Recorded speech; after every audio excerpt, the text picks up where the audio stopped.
അപ്പോസ്തല പ്രവർത്തികളുടെ പുസ്തകം 13-ാമത്തെ അധ്യായത്തിൻ്റെ, എനിക്ക് ആ വാക്യം ഒന്ന് മൈക്കിലൂടെ ഒന്ന് വായിച്ചു തരാൻ പറ്റുമോ? 1 മുതൽ 3 വരെയുള്ള വാക്യങ്ങൾ. അന്ത്യോക്യയിലെ സഭയിൽ ബർന്നബാസ്, നീഗർ എന്നു പേരുള്ള ശിമോൻ, കുറേനക്കാരനായ ലുക്യോസ്, ഇടപ്രഭുവായ ഹെരോദാവോടുകൂടെ വളർന്ന മനായേൻ, ശൗൽ എന്നീ പ്രവാചകന്മാരും ഉപദേഷ്ടാക്കന്മാരും ഉണ്ടായിരുന്നു. അവർ കർത്താവിനെ ആരാധിച്ചും ഉപവസിച്ചും കൊണ്ടിരിക്കുമ്പോൾ, അവിടം തൊട്ട് ഞാൻ കർത്താവിൻ്റെ ദാസന്റെ കൂടെ ആ വാക്യത്തോട് ഒപ്പം ഒന്ന് സഞ്ചരിക്കുകയാണ്. അവർ കർത്താവിനെ ആരാധിച്ചും ഉപവസിച്ചും കൊണ്ടിരിക്കുമ്പോൾ. ഞാൻ ആ വാക്കൊന്നുകൂടെ ആവർത്തിക്കുന്നു. അവർ കർത്താവിനെ, നിങ്ങൾ മനഃപൂർവ്വം മിണ്ടാതിരിക്കുവാണോ? അല്ലല്ലോ. അവർ കർത്താവിനെ ആരാധിച്ചും ഉപവസിച്ചും കൊണ്ട് ഇരിക്കുമ്പോൾ. അടുത്ത വാക്യം. ഞാൻ ബർന്നബാസിനെയും, ഞാൻ, ആ പദമാണ് എനിക്ക് വേണ്ടത്. ഞാൻ ബർന്നബാസിനെയും ശൗലിനെയും വിളിച്ചിരിക്കുന്ന വേലയ്ക്കായിട്ട് അവരെ എനിക്ക് വേർതിരിക്കുവിൻ. ആ വാക്കാണ് രണ്ടാമത് എനിക്ക് വേണ്ടത്. അവരെ എനിക്ക്. ഞാൻ ആ വാക്കുകൾ ഒന്നുകൂടെ ആവർത്തിച്ച് ദൂതിലേക്ക് കയറാം. ഞാൻ തിരഞ്ഞെടുത്തിരിക്കുന്ന വേലയ്ക്ക് അവരെ എനിക്ക് വേർതിരിക്കണം. ഒന്നുകൂടെ ഞാൻ ആ വാക്ക് പറയുന്നു. ഞാൻ തിരഞ്ഞെടുത്തിരിക്കുന്ന വേലയ്ക്കായിട്ട് അവരെ എനിക്ക് വേർതിരിക്കണമെന്ന് പരിശുദ്ധാത്മാവ് പറഞ്ഞു. അടുത്ത വാക്യം കൊണ്ട് വായിച്ചോളൂ. അങ്ങനെ അവർ ഉപവസിച്ച് പ്രാർത്ഥിച്ച് അവരുടെ മേൽ കൈവച്ച് അവരെ പറഞ്ഞയച്ചു. അവരുടെ മേൽ കൈവച്ച് അവരെ പറഞ്ഞ് അയച്ചു. കണ്ണുകളടച്ച് നമുക്ക് ഒരുമിച്ചൊന്ന് പ്രാർത്ഥിക്കാം. എല്ലാ ദൈവമക്കളും കണ്ണുകളടച്ചൊന്ന് പ്രാർത്ഥിച്ചാട്ടെ. കർത്താവിൻ്റെ ദാസന്മാർ എത്രയോ പേരുണ്ട്. അവരൊക്കെ ഈ നിത്യതയുടെ വചനവുമായി കർത്താവിൻ്റെ രാജ്യത്തിന് വേണ്ടി എഴുന്നേൽക്കുമ്പോൾ, ഞാൻ എൻ്റെ അമ്മയുടെ ഗർഭപാത്രത്തിൽ പോലും എത്തിയിട്ടില്ല എന്നൊരു യാഥാർത്ഥ്യം ഞാൻ തിരിച്ചറിയുകയാണ്. പക്ഷേ വാഗ്ദത്ത പ്രകാരം ഇന്ന് രാത്രി കർത്താവ് നമ്മുടെ നടുവിൽ ഉള്ളത് കൊണ്ട് നമുക്കൊരുമിച്ച് ചേർന്ന് കർത്താവിനെ ഒന്ന് സ്തുതിച്ച് എല്ലാവരും ചേർന്നൊന്ന് പ്രാർത്ഥിച്ചാട്ടെ. ശബ്ദമുയർത്തി. നിങ്ങളുടെ അടുത്തിരിക്കുന്നവരെ നിങ്ങൾ ശ്രദ്ധിക്കരുത്. ചിലരെ നോക്കിയാൽ നമുക്ക് ആരാധിക്കാനുള്ള ഉന്മേഷം കിട്ടും, ചിലരെ നോക്കിയാൽ അത് നഷ്ടപ്പെടാൻ സാധ്യതയുണ്ട്. യേശു മരിച്ചത് ഒളിത്താവളത്തിലല്ല, ഓഡിറ്റോറിയത്തിലല്ല, രഹസ്യ സ്ഥലത്തല്ല. പരസ്യമായി കടന്നു പോകുന്നവർക്ക് തലകുലുക്കി അപമാനിക്കാൻ പാകത്തിന് അറവുശാലയിലെ കുറക് പോലെ പെരുവഴിയോരത്ത് പരസ്യമായിട്ട് ആപാദചൂടം രക്തം പുരണ്ട് യേശു അലറിക്കരഞ്ഞ് വഴിയരികിൽ കിടന്നാണ് പ്രാണനെ വിട്ടതെങ്കിൽ ആ യേശുവിനെ ഏത് പരസ്യ സ്ഥലത്തും ആരാധിക്കാൻ അന്തരാത്മാവിൽ കരുത്തുള്ള ദൈവമക്കൾ ആമേ ഒരുമിച്ച് പറ്റുമെങ്കിൽ ആ കരങ്ങളെ ഒന്ന് അടിച്ചൊന്ന് അന്യഭാഷ പറഞ്ഞ് ഇടം വലം നോക്കാതെ ഒരു നിമിഷം ഒന്ന് കർത്താവിനെ, കൈക്ക് ആരോഗ്യമുള്ളവരൊക്കെ ആ കരമടിച്ച് അന്യഭാഷ പ്രാപിച്ചവരൊന്ന് അന്യഭാഷ പറഞ്ഞ് ആമേൻ ആത്മാവിൽ അന്യഭാഷ പറഞ്ഞ് ആത്മീക ജീവിതത്തിന്റെ പഴക്കം ആരാധിക്കാതിരിക്കാനുള്ള ലൈസൻസ് അല്ല. ആത്മീക ജീവിതത്തിന്റെ പഴക്കം, വിശ്വാസത്തിൽ വന്നിട്ട് 40 വർഷമായത് ഒരാൾക്ക് ആരാധിക്കാതിരിക്കാനുള്ള ലൈസൻസ് അല്ല. അറിയും തോറും ആരാധിക്കാൻ കരുത്തുള്ളവർ ഒരുമിച്ച് അന്യഭാഷ പറഞ്ഞ് കരങ്ങളെ അടിച്ച് റബന അംധന ലഗഠന റിഗക്ഷസിയ പത്തനാപുരത്തിന്റെ മേൽ ദൈവത്തിന്റെ സാന്നിധ്യം ഇറങ്ങി വരട്ടെ. ആമേ തേജസ് വാരി പുതച്ചവൻ കാറ്റിന്റെ ചിറകിലിരുന്ന് പറന്ന് അഗ്നിജ്വാലിയെ തന്റെ ശുശ്രൂഷക ഗണങ്ങളാക്കി ഇന്ന് രാത്രി ഈ ഓഡിറ്റോറിയത്തിലേക്ക് ഇന്ന് രാത്രി ഇറങ്ങി വരിക.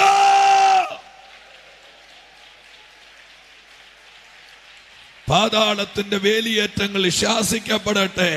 പാപത്തിന്റെ അഴുക്കുചാലുകൾ തടയപ്പെടട്ടെ. ശാപത്തിന്റെ മേക്കൂരകൾ യേശുവിന്റെ നാമത്തിൽ ഇടിഞ്ഞു വീഴട്ടെ. രോഗത്തിന്റെ വേലിയേറ്റങ്ങൾ തകരട്ടെ. പാതാള ഗോപുരങ്ങൾ ഉടയട്ടെ. ശക്തിയോടെ ദൈവമക്കൾ ആരാധിച്ചാട്ടെ. ശക്തിയോടെ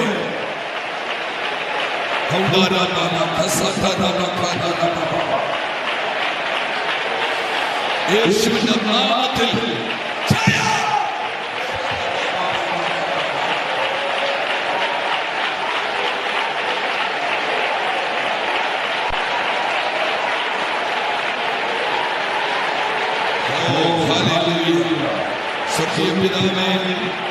അവിടുന്ന് കൽപ്പിച്ചു നൽകിയ ഈ നല്ല രാത്രിക്കായി സ്തോത്രം.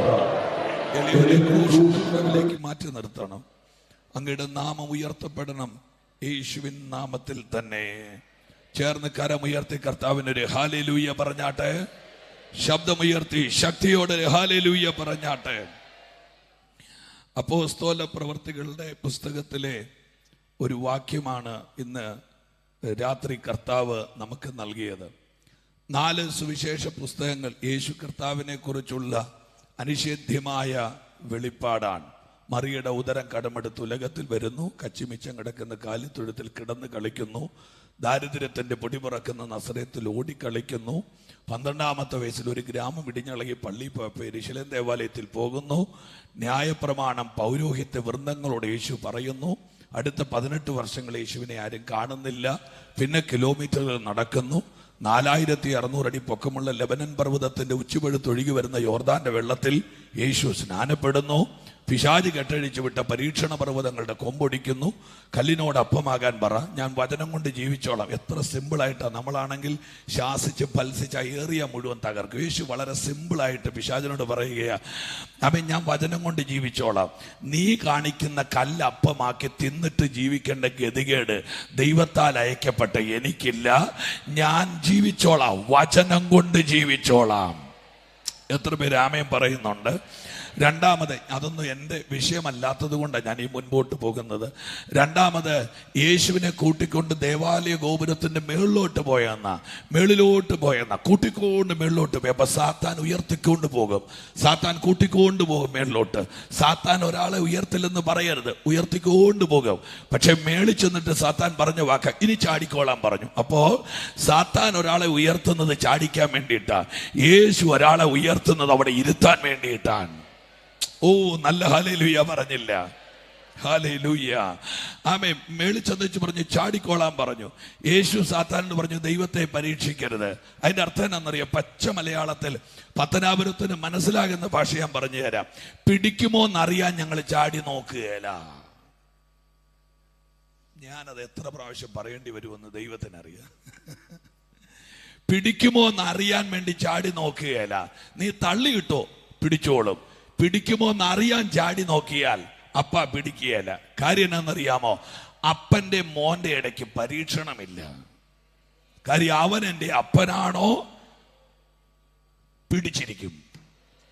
പിടിക്കുമോ എന്ന് അറിയേണ്ട ആവശ്യം എനിക്കില്ല. അതാണ് ഞങ്ങൾ തമ്മിലുള്ള ബന്ധം. അവിടുന്ന് ഞാൻ വിടുന്നു. മൂന്നാമത്തത്, എന്നെ ഒന്ന് നമസ്കരിച്ചോ, ഈ ഭൂമിയുടെ ഭാഗ ഉടമ്പടി പത്രം തീറാധാരമാക്കി കയ്യിൽ തരാം. യേശു പറഞ്ഞില്ല. അപ്പൊ ഒരു വാക്ക് എനിക്ക് മനസ്സിലായത്, ഒരു ആരാധനയ്ക്ക് 5 ഭൂഖണ്ഡത്തെക്കാൾ വിലയുണ്ടെന്ന്. പത്തനാപുരത്ത് 8 സെന്റ് സ്ഥലം തരാമെന്നല്ല, ഭൂമി മുഴുവൻ തരാമെന്ന് പറഞ്ഞാലും എൻ്റെ ദൈവത്തെ അല്ലാതെ വേറൊരാളെ ഞാൻ ആരാധിക്കത്തില്ല. സാത്താന്യ പരീക്ഷണങ്ങളുടെ മേക്കൂമ്പ് തകർത്ത് യേശു നേരെ പോകുന്നത് കാനയിലെ കല്യാണ വീട്ടിലേക്ക്. പച്ചവെള്ളം വീഞ്ഞാക്കി ഒന്നാമത്തെ അടയാളം. 3 മരിച്ചവർക്ക് ഉയർപ്പ്. യായിറോസിന്റെ മകളെ വീട്ടിലും വിധവയുടെ മകനെ റോട്ടിലും ലാസറിനെ കല്ലറയ്ക്കകത്തുനിന്നും. എനിക്ക് അവിടെയൊക്കെ പറയാൻ ആവേശമുള്ള ധാരാളം ദൂതുകളുണ്ട്. ഒന്ന്, വീട്ടിൽ നഷ്ടപ്പെട്ട വീട്ടിൽ വന്ന് തിരിച്ചു തരും. 2, റോട്ടിൽ നഷ്ടപ്പെട്ട റോട്ടിൽ വന്ന് തിരിച്ചു തരും. 3, കല്ലറയിൽ കൈവിട്ടു പോയാൽ അവിടെ വന്ന് അതിനെ പുറത്തിറക്കി തരും. ഒരു കാര്യം എനിക്ക് സന്തോഷമാണ്, എവിടെ നഷ്ടപ്പെട്ടാലും അതിനെ ലാഭമാക്കാൻ കരുത്തുള്ളൊരു കർത്താവ് ഇന്ന് രാത്രി ഓഡിറ്റോറിയത്തിൽ വന്നിട്ടുണ്ട്. അവന്റെ സാന്നിധ്യത്തെ അനുഭവിക്കുന്നവർക്കായി ഞാൻ കർത്താവിന് സ്തോത്രം ചെയ്യുകയാണ്. യേശു കർത്താവിനെ കുറിച്ചുള്ള എൻ്റെ ഏറ്റവും വലിയ 1-2 സന്തോഷങ്ങൾ ഞാൻ പറയാം. ദൈവമിരിക്കുന്നു അഭിഷിക്തന്മാരായ എത്രയോ ശക്തന്മാരായ കർത്തൃദാസന്മാർ. എത്ര ശവമടക്കി കാണും,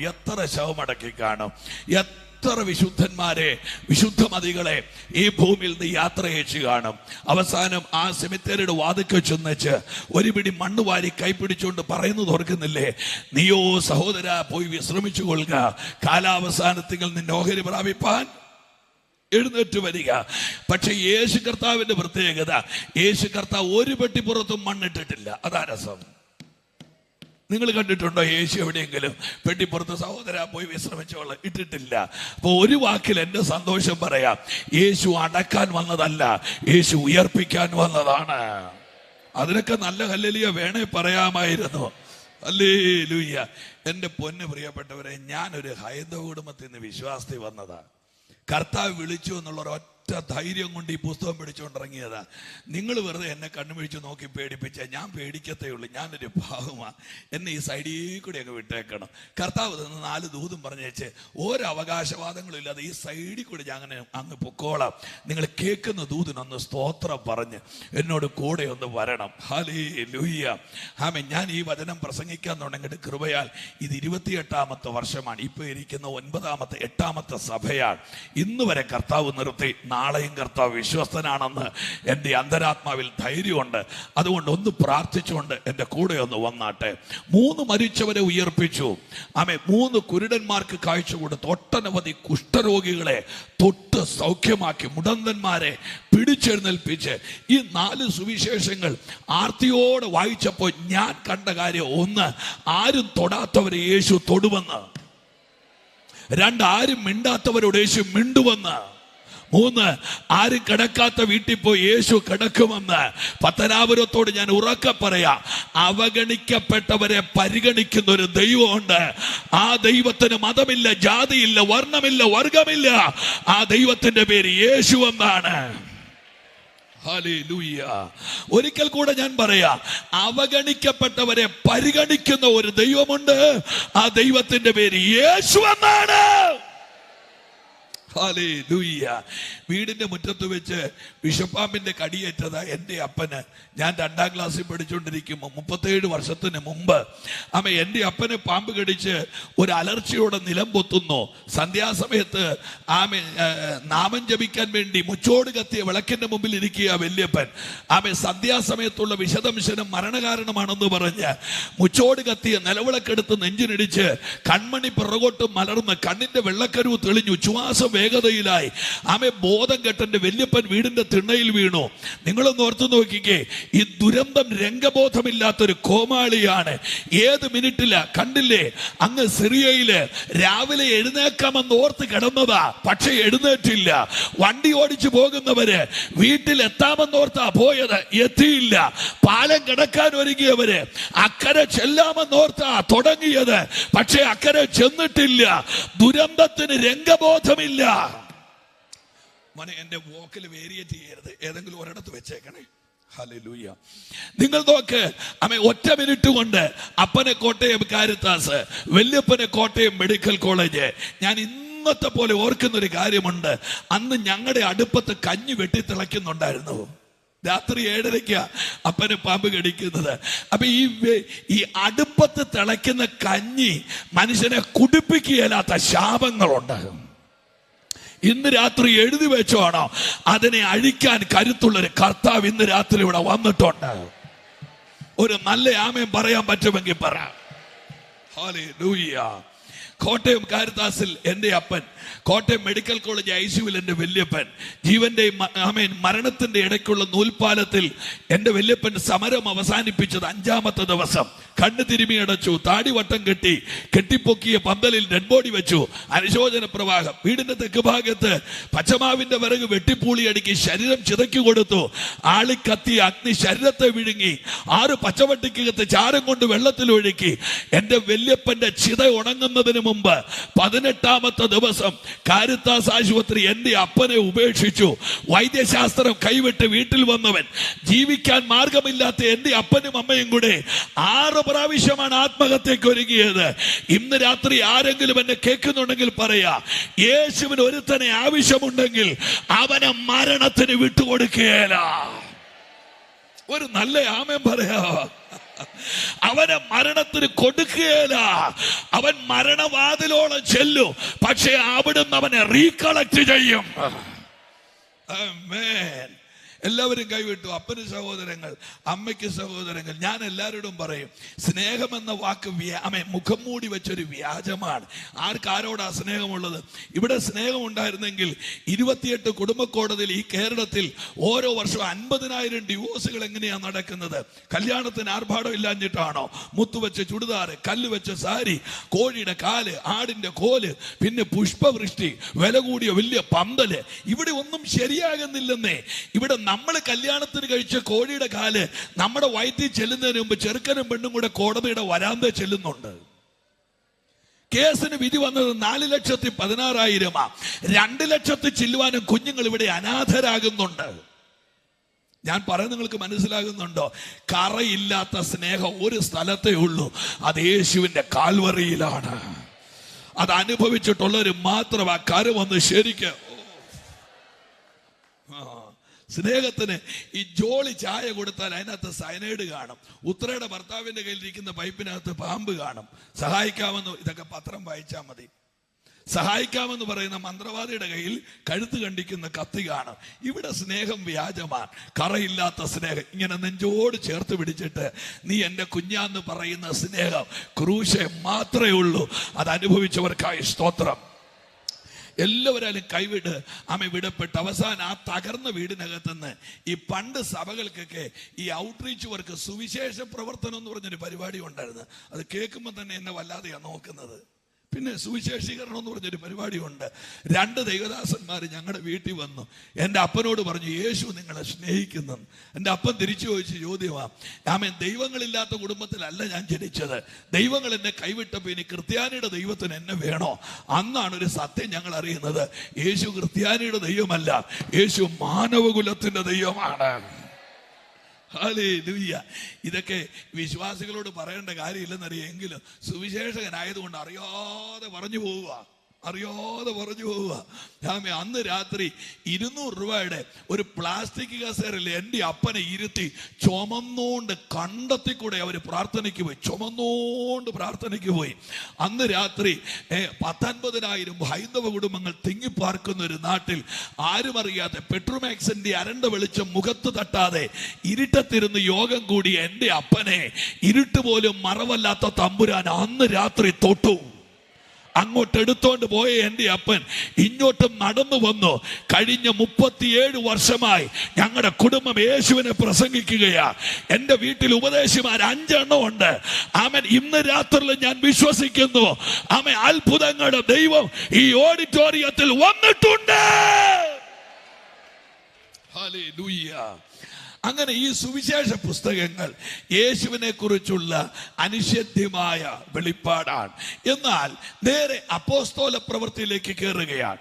അപ്പോസ്തല പ്രവൃത്തി എന്ന പുസ്തകം വേദപുസ്തകത്തിലെ പ്രൗഢഗംഭീരമായൊരു ചരിത്ര പുസ്തകമാണ്. 1-2 കാര്യങ്ങൾ പറയാം. ദൈവസഭയുടെ സ്ഥാപനം നടക്കുന്നത് അപ്പോസ്തല പ്രവൃത്തിയിലാണ്. 2-ാമത്തെ അധ്യായം.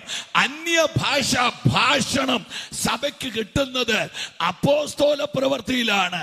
അടുത്തത് അടിസ്ഥാന ഉപദേശങ്ങൾ സഭയ്ക്ക് കൈമാറുന്നത് അപ്പോസ്തല പ്രവൃത്തിയിലാണ്. അതുകൊണ്ട് പുതിയ നിയമസഭയ്ക്ക് അറുത്തുമാറ്റാൻ അനുവാദമില്ലാത്ത വളരെ ഗൗരവമുള്ള ഒരു പുസ്തകമാണ് അപ്പോസ്തല പ്രവൃത്തികളുടെ പുസ്തകം. ഹോളി സ്പിരിറ്റ് എന്ന ആ ടോപ്പിക്കിലോട്ട് ഒന്ന് കയറി ആ ദൂതിലൂടെ മുൻപോട്ട് പോകാൻ ഞാൻ ആഗ്രഹിക്കുക.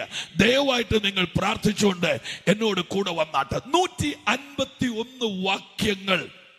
പരിശുദ്ധാത്മാവ്, അഭിഷേകം, ദൈവ സാന്നിധ്യം, യേശുവിന്റെ ആത്മാവ്, ക്രിസ്തുവിന്റെ ആത്മാവ്, ഇങ്ങനെ 151 വാക്യങ്ങൾ പരിശുദ്ധാത്മാവിനെ കുറിച്ച് വളരെ ഗൗരവമായി ഈ പുസ്തകത്തിനകത്ത് രേഖപ്പെടുത്തിയിട്ടുണ്ട്. ആത്മവ്യാപാരം.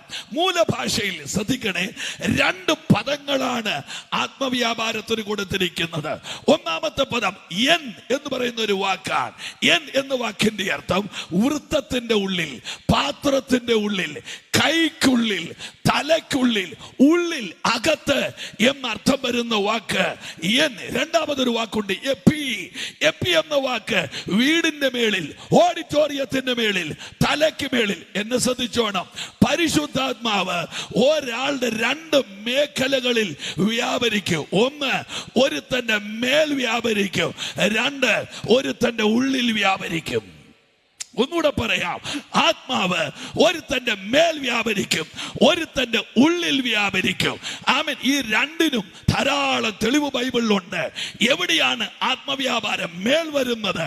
ഓൾഡ് ടെസ്റ്റമെന്റ്, പഴയ നിയമത്തിൽ ഏതാണ്ട് 90% ആത്മവ്യാപാരം ഒരുത്തന്റെ ഉള്ളിലല്ല, ഒരുത്തന്റെ മേലാണ്. ശ്രദ്ധിച്ചോണേ, ശിംശോന്റെ മേൽ യഹോവയുടെ ആത്മാവ് വന്നു, ഏലിയാവിന്റെ മേൽ യഹോവയുടെ ആത്മാവ് വന്നു. ഇനി 133 സങ്കീർത്തനം കൊടുത്തിരിക്കുന്ന വാക്യം നിങ്ങൾ ഓർക്കുന്നുണ്ടോ? അഹരോന്റെ തലയിൽ വീണ തൈലം അവന്റെ താടിയിലൂടെ ഒഴുകുന്നു, അവന്റെ വസ്ത്രത്തിന്റെ വിളിമ്പിലേക്ക് ഒഴുകിയിറങ്ങുന്നു. തൈലം അകത്തല്ല, പുറത്തുകൂടെ ഒഴുകി പോകുകയാണ്. അപ്പൊ പഴയ നിയമത്തിലെ ആത്മവ്യാപാരം ഏതാണ്ട് 90% ഒരുവന്റെ പുറമെ ഒഴുകുകയാണ്. ഇനി നിങ്ങളൊന്ന് ശ്രദ്ധിച്ചേ, ഈ പുറമെ ഒഴുകിയ ആത്മവ്യാപാരം കൊണ്ട് അവർ ചെയ്ത ശുശ്രൂഷകൾ നിങ്ങൾ ഓർക്കുന്നുണ്ടോ? ആമേൻ. ഒരു സിംഹത്തെ വലിച്ചു കീറി ദാവീദ്, ഒരു കരടിയെ ഇല്ലായ്മ ചെയ്തു. മോശെ ഒരു വടി നീട്ടിപ്പിടിച്ചപ്പോ ചെങ്കടൽ 1.25 കിലോമീറ്റർ ആഴത്തിൽ കടന്ന ചെങ്കടൽ 2 സൈഡിലോട്ട് മാറിയിട്ട് 8 കിലോമീറ്റർ വീതിയുള്ള വഴി അതിനകത്ത് വെട്ടി തുറന്നു. എങ്കിൽ മേളിലൂടെ ഒഴുകുന്ന ആത്മവ്യാപാരം എനിക്ക് നിങ്ങൾക്ക് ചിന്തിക്കാൻ പറ്റുന്നതിനേക്കാൾ വലുതാണ്. ഈ നമ്മള് കുറെ നാളുകളായിട്ട് ഈ ചർച്ചിലൊക്കെ പോയി ഈ യോഗം കേട്ട് ദാവീദ് സിംഹത്തെ കൊന്നു എന്ന് പറയുമ്പോൾ ഇത് കേട്ട് കേട്ട് കേട്ട് കേട്ട് നമ്മളൊരു പരുവായതുകൊണ്ട് ഇപ്പോൾ ദാവീദ് പൂച്ചക്കുഞ്ഞിനെ കൊന്നത് എന്ന് പോലും നമുക്ക് തോന്നാതെ വന്നു ആ പ്രസംഗം കേട്ടപ്പോൾ. വർഷങ്ങളായിട്ട് ദാവീദ് സിംഹത്തെ കൊല്ലുക, ഇത് കേട്ട് കേട്ട് കേട്ട് കേട്ട് ഇപ്പൊ നമ്മൾ ചിന്തിക്കുന്നത് ദാവീദ് കൊന്നത് ഒരു പൂച്ചക്കുഞ്ഞിനെയാണ്. കേട്ട് കേട്ട് കേട്ട് കേട്ട് കേട്ട് സിംഹത്തിന്റെ വലിപ്പം കുറഞ്ഞു കുറഞ്ഞു കുറഞ്ഞ്, അതല്ലേലും അങ്ങനെയാ, ദൈവപ്രവർത്തികളുടെ വലിപ്പം കുറയുകയും നമ്മൾ മിടുക്കന്മാരാകുകയും ചെയ്യുകയാണല്ലോ ഓരോ ദിവസം ചെല്ലുന്നോരോ. നമുക്കതൊരു ചിന്തയില്ലാതെ പോയി. ഞാൻ നിങ്ങളോട് ചോദിക്കട്ടെ, ഈ ഒരു കെട്ടഴിഞ്ഞ് നിൽക്കുന്ന സിംഹത്തെ നിങ്ങൾ കാണുന്ന കാര്യത്തെ കുറിച്ച് നിങ്ങൾ ആലോചിച്ചിട്ടുണ്ടോ ഒരിക്കലെങ്കിലും? അഥവാ അങ്ങനെ കണ്ടാൽ അടുത്ത 1 മാസത്തേക്ക് നിങ്ങൾക്ക് പിന്നെ ബോധമുണ്ടാവുമോ? അപ്പൊ ദാവീദിന്റെ മേൽ വ്യാപരിച്ച ആത്മവ്യാപാരത്തിന്റെ പ്രത്യേകത എന്താണെന്നറിയാൻ ഞാൻ ദാവീദിനോട് ചോദിച്ചു, അങ്ങ് സിംഹത്തെ കീറിയല്ലേ? ദാവീദ് എന്നോട് പറയുക, ഞാന് സിംഹത്തെ കീറിയോ? ഞാൻ പറഞ്ഞു, അതെ, ഞങ്ങൾ വായിച്ചിട്ടുണ്ട്. ഞാൻ എത്ര ഉപവാസം നടത്തിയാന്നറിയോ ദാവീദ് സിംഹത്തെ കീറിയത് കൊണ്ട്? ദാവീദ് പിന്നെ ചോദിക്കും, ഞാൻ സിംഹത്തെ കീറിയോ? ഞാൻ പറഞ്ഞു, കീറി കീറി, സത്യമായിട്ടും കീറി. ദാവീദ് പറഞ്ഞു, അത് ഞാൻ ഓർക്കുന്നില്ല. പറഞ്ഞു, വലിയ കഷ്ടമായിപ്പോയി. ദാവീദ് എന്താ ഓർക്കാഞ്ഞത്? ഞാൻ ചോദിച്ചു, അങ്ങ് ഓർക്കുന്നില്ലേ? ദാവീദ് പറഞ്ഞു, മറുപടി നിങ്ങൾക്ക് കേൾക്കണോ, ഞാൻ എന്തോ 1-2 ജീവിയെ കീറിയിട്ടുണ്ട്, അതെന്തോ ജീവിയാണെന്ന് ഓർക്കുന്നില്ല. ആമേൻ. ഞാൻ കീറിയ ജീവിയുടെ മുഖം ഓർക്കുന്നില്ല, അതിന്റെ വായിന്ന് രക്ഷിച്ച ആടിന്റെ മുഖം ഓർക്കുന്നുണ്ട്. നിങ്ങൾ ശ്രദ്ധിച്ചില്ലല്ലേ? ഞാൻ സിംഹമാണെന്ന് ഓർത്തിട്ടല്ല അതിനെ നേരിട്ടത്. എന്റെ ആട് അതിന്റെ വായിലിരിക്കുന്നു. അതിന് സിംഹമാണേലും മുതലയാണേലും ഞാൻ അതിനെ കീറിയിരിക്കും. അത് സിംഹത്തിന്റെ വലിപ്പമല്ല എന്റെ പ്രശ്നം, ആടിനോടുള്ള എന്റെ സ്നേഹമാ. മനസ്സിലായവര് പയ്യെ ആലോചിച്ചിട്ട് അവൻ പറഞ്ഞാൽ മതിയെന്ന്. ഹല്ലേലൂയ. നമ്മളാണെങ്കിൽ ആ ആടിന്റെ ഫോട്ടോ എടുക്കുകയല്ല, ആ സിംഹത്തിന്റെ 2600 ഫോട്ടോ എടുത്ത് ഫേസ്ബുക്കിനകത്തും വാട്സാപ്പിനകത്തും കൂടെ കൂടെ ഇട്ടു പറയും, ഷെയർ ചെയ്യണേ, ഷെയർ ചെയ്യണേ. ആ നായ്ക്കൊക്കെ എന്നാ നിങ്ങൾ വന്നറിയോ, ചെയ്യണേ. എന്നത്തിന് ദാവീദ് പറഞ്ഞു, എനിക്ക് അതിന്റെ മുഖം ഓർമ്മയില്ല, പക്ഷെ എനിക്ക് ആടിന്റെ മുഖം ഓർമ്മയുണ്ട്. ഞാൻ ദൈവമക്കളോട് ഈ അഭിഷേകം ആക്റ്റീവ് ആകുന്നത് എനിക്ക് ആള് കളിക്കാനല്ല, അത് നിയോഗത്തിന് വേണ്ടിയാണ് ആക്റ്റീവ് ആകുന്നത്. ഹല്ലേലൂയ. ഞാൻ അവക്കൊന്നൂടെ പറയട്ടെ, ഒരഭിഷിക്തന്റെ അഭിഷേകം ആക്റ്റീവ് ആകുന്നത് ആളുകളുടെ എണ്ണം കൂടുമ്പോഴല്ല. ആമേൻ. സിംഹത്തിന്റെ വായിക്കാത്തിരിക്കുന്ന ഏതെങ്കിലും ഒരാടിനെ കാണുമ്പോൾ അവന്റെ അഭിഷേകം ആക്റ്റീവ് ആകും. പോട്ടെ, അവിടെ നിന്നല്ല എനിക്ക് മുൻപോട്ട് പോകുന്നേ പറ്റത്തുള്ളൂ. ദാവീദ് സിംഹത്തെ കൊല്ലുന്നു. ഒരു കഴുതയുടെ താടിയല്ലുകൊണ്ട് ശിംശോൻ ശത്രുസംഹാരം നടത്തുന്നു. എനിക്ക് ഇനിയും ചിന്തിക്കാൻ മേലാത്ത ഒന്ന് രണ്ട് കാര്യം ഞാൻ പറയാം. ഒരു വടി ഇങ്ങനെ കടലിന്റെ നേരെ, നിങ്ങളെല്ലാവരും എൻ്റെ കൂടെ ഉണ്ടല്ലോ അല്ലേ, കടലിന്റെ നേരെ നീട്ടിപ്പിടിക്കുന്നു. മഹാശക്തിയുള്ളൊരു കിഴക്കൻ കാറ്റടിക്കുന്നു. Doctor H.J. ഹാലിസിന്റെ ബുക്കിനകത്ത് ഞാൻ വായിച്ചത്, അന്ന് രാത്രി അടിച്ച കാറ്റിന്റെ വേഗത 1 മണിക്കൂറിൽ 2200 കിലോമീറ്റർ പെർ അവർ. നമ്മൾ കണ്ട കാറ്റ് സൂപ്പർ സൈക്ലോൺ, റീത്ത, കത്രീന, ചുഴലിക്കൊടുങ്കാറ്റ്, ഈ കാറ്റിന്റെ എല്ലാം വേഗത 80, 85, 120, 160, 160 അടിച്ചപ്പോ ഹ്യൂസ്റ്റൺ ഇല്ല, ഡാലസ് ഇല്ല, ആമേ വാഷിംഗ്ടൺ ഇല്ല. ആമേ ഇവിടെ കർത്താവ് പറയുന്ന കാറ്റ് മോശവടി നീട്ടിയപ്പോൾ അടിച്ച കാറ്റ് ആമേ 2200 കിലോമീറ്റർ. ഒന്ന് ഓർത്ത് നോക്കി എന്റെ ദൈവമേ. ഞാൻ ഈ ദൂത് എവിടെയോ പ്രസംഗിച്ചപ്പോ ഒരു അച്ചായൻ വന്ന എന്നോടൊരു ചോദ്യം ചോദിച്ചു. എനിക്കൊരു ഡൗട്ടുണ്ട്. ഞാൻ പറഞ്ഞോളൂ, ഡൗട്ട് കേൾക്കണം. ഇത്രയും ഭയങ്കര കാറ്റടിച്ചാൽ കരയ്ക്ക് നിൽക്കുന്നവർ പറന്നു പോവുകയല്ലേ എന്ന്. വഴി തുറന്നോർത്ത് സ്തോത്രം ചെയ്യുകയല്ല, അന്നേരം ഇടത്തൂടെ ഉണ്ടാക്കിക്കൊണ്ട് വരുവാ. കരയ്ക്ക് നിൽക്കുന്നവർ പറന്നു പോവുകയല്ലേ. ഞാൻ തിരിച്ചു ചോദിച്ച് ഞാൻ ഇന്നും ഓർക്കുന്നുണ്ട്. ഈ 100 കിലോ ഉള്ള ഏലിയാവ് മേളിലോട്ട് പോയപ്പോ 1.5 കിലോ ഉള്ള പുതപ്പ് എങ്ങനെയാ താഴോട്ട് വന്നത്? മിണ്ടുകേല. അപ്പൊ ദൈവത്തിന്റെ കാറ്റിന്റെ പ്രത്യേകത എന്നാന്നറിയോ? അത് ഏറിയ സെലക്ട് ചെയ്തേ അടിക്കത്തുള്ളൂ. അതിന് ഏറ്റവും വലിയ തെളിവ് പറയാം. ഒരു കസേരയിൽ ഇരിക്കുന്ന ആൾ ആർത്ത് ആരാധിക്കുമ്പോ തൊട്ടപ്പുറത്തെ കസേരയിൽ ഇരിക്കുന്ന ആൾ ടി.കെ. മാധവന്റെ പ്രതിമ പോലെ ഇരിക്കുന്നത് കണ്ടിട്ടുണ്ടോ? അതാ ഈ കാറ്റിന്റെ പ്രത്യേകത. സെലക്ട് ചെയ്തേ അടിക്കത്തുള്ളൂ. ഉദ്ദേശിക്കുന്നിടത്തല്ലാതെ അപ്പുറത്തോട്ട് ഈ കാറ്റ് കേറുകയില്ല. ഞാൻ അതാ ഇന്ന് രാത്രി പ്രസംഗിച്ചു വരുന്നത്. എന്നോട് കൂടെ ഉള്ളവർ മാത്രമാ കരമുയർത്തിയൊരു ഹല്ലേലൂയ. അന്ന് രാത്രി ദൈവം ഒരു വഴി തുറക്കുക, 8 കിലോമീറ്റർ വീതിയുള്ള വഴി. ഈ ജനം മുഴുവൻ അക്കരെ കയറുക. ഒറ്റ രാത്രി കൊണ്ട് ഇവർ അക്കരെ കയറുകയാ. ഓ, എന്തൊരു അത്ഭുതമായി നടക്കുന്നത്. ഞാൻ ആ ഭാഗമല്ല മനഃപൂർവ്വമായി വിട്ടേച്ച് അഭിഷേകം പുതിയ നിയമത്തിൽ ആത്മവ്യാപാരം ഒരുവന്റെ ഉള്ളിലാണ്. ഇതുകൊണ്ടുള്ള പ്രത്യേകത എന്നാ?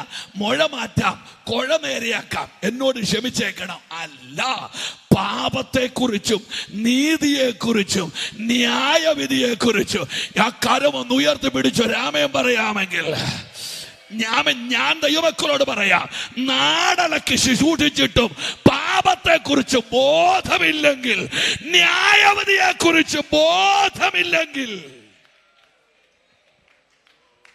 ആ അഭിഷേകം കൊണ്ട് എന്താ നേട്ടം ഉണ്ടാകുന്നത്? ഹല്ലേലൂയ.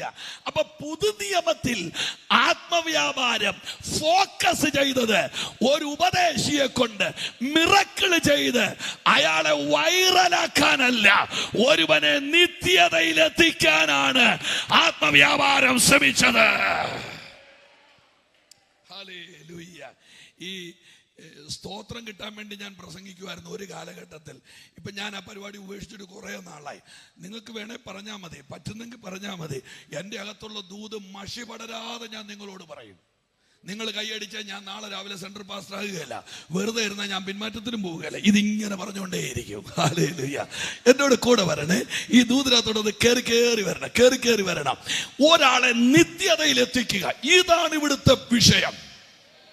അതുകൊണ്ട് പുതിയ നിയമത്തിലെ ആത്മവ്യാപാരം സിംഹത്തെ കീറി ഉണക്കാനുള്ളതല്ല, കരടിയെ കൊന്ന് കൊലവിളിക്കാനുള്ളതല്ല, അവൻ കഴുതയുടെ താടിയെടുത്ത് വീശാനുള്ളതല്ല. പുതിയ നിയമത്തിലെ ആത്മവ്യാപാരം എനിക്ക് എന്നെ കാണാനുള്ളതാണ്. എത്ര പേരാ കരമുയർത്തിയോ രാമൻ പറയുകയാ? എനിക്ക് ഹല്ലേലൂയ. എനിക്ക് എന്നെ ഒന്നറിയണം. പാപം, നീതി, ന്യായവിധി വിട്ടേര്. ഞാൻ ആ ഭാഗത്തുനിന്ന് ഈ ദൂതിന്റെ ഗൗരവത്തിലേക്ക് കയറി വരികയാ. നിങ്ങൾ ദയവായിട്ട് എന്നോട് കൂടെ വന്നാട്ടെ.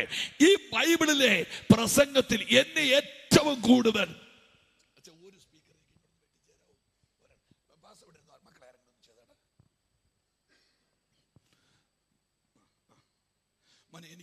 പാസ്റ്റർ വോളിയം തരണേ. എനിക്കാകെ എൻ്റെ തൊണ്ടയെക്കുറിച്ച് പറഞ്ഞപ്പോൾ ഞാൻ വരണ്ടിരിക്കുക. കാരണം എന്നറിയോ, ആകെ ഇന്ന് ഞാനിവിടുന്ന് യോഗം കഴിഞ്ഞിട്ട് നേരെ ഇനി നാളെ ലക്നൌവിൽ ചെല്ലണം എനിക്ക്. ഞാൻ നേരെ എയർപോർട്ടിലോട്ട് പോകണം ഇവിടുന്ന് രാത്രി തന്നെ. ഞാൻ ഈ കിളി പോകുന്നത് കോവിഡ് വന്നു കഴിഞ്ഞ് ഞങ്ങൾക്ക് എല്ലാവർക്കും ഭയങ്കര കോവിഡായിരുന്നു. മറ്റേ രണ്ടാമതൊരു കോവിഡ് വന്നില്ലേ, ഒമിക്രോൺ എന്ന് പറയുന്നത്, ഈ എലി തുമ്മുന്ന പോലെ തുമ്മുന്ന കോവിഡ്. അതല്ല, കോവിഡ് വരുവാണെങ്കിൽ അന്തസ്സുള്ള കോവിഡ് വരണം. ആദ്യത്തെ കോവിഡ് അന്നേരം ചാകണം. അതാ ന്യായമായ കോവിഡ്. ഞങ്ങൾക്ക് ആദ്യം കോവിഡ് വന്ന് എൻ്റെ അപ്പൻ IPCയിൽ ഒരു പാസ്, അപ്പായ്ക്ക് അമ്മയ്ക്ക് എനിക്ക് ഭാര്യയ്ക്ക് 2 പിള്ളേർക്ക് തണ്ണിമത്തങ്ങ ലോറിയെ കയറ്റിക്കൊണ്ട് പോകുന്ന പോലെ ഞങ്ങളെ ആശുപത്രി പോയത്. അപ്പോൾ ആരും അറിയാതിരിക്കുക ഞാൻ ഇവിടം വരെ മാസ്കും വെച്ചുകൊണ്ട് ആശുപത്രി നിന്നപ്പോൾ ഒരുത്തൻ്റെ കണ്ണി നോക്കി ചോദിക്കുക, സുഭാഷ് കുമാരോ അല്ലേ എന്ന്. ഞാൻ പറഞ്ഞു അതെ. എന്നിട്ട് അടുത്ത ചോദ്യം, ഇതെന്താ ഇവിടെ എന്ന്.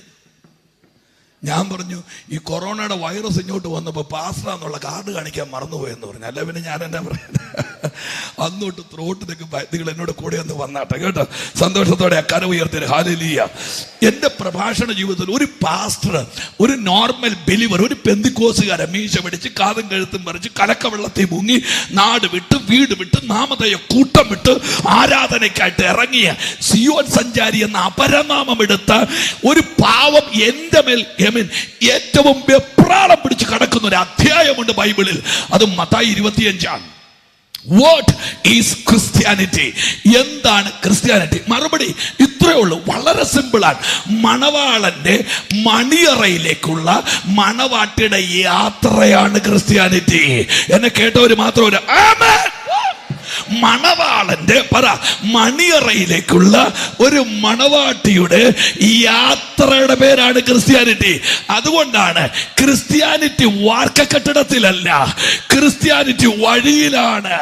അപ്പോസ്തല പ്രവൃത്തിയിൽ ദൈവമക്കളെ വിളിച്ചത് ഈ മാർഗക്കാരമാണ്, മാർഗം വഴിയാണ്. നമ്മുടെ അപ്പച്ചമാര് പാട്ടെഴുതിയത് എന്താ? സിയോൻ സഞ്ചാരി യേശുവിൽ ചാരി ഞാൻ പോകുകയാ. എങ്ങോട്ട്? നിത്യതയിലേക്ക്.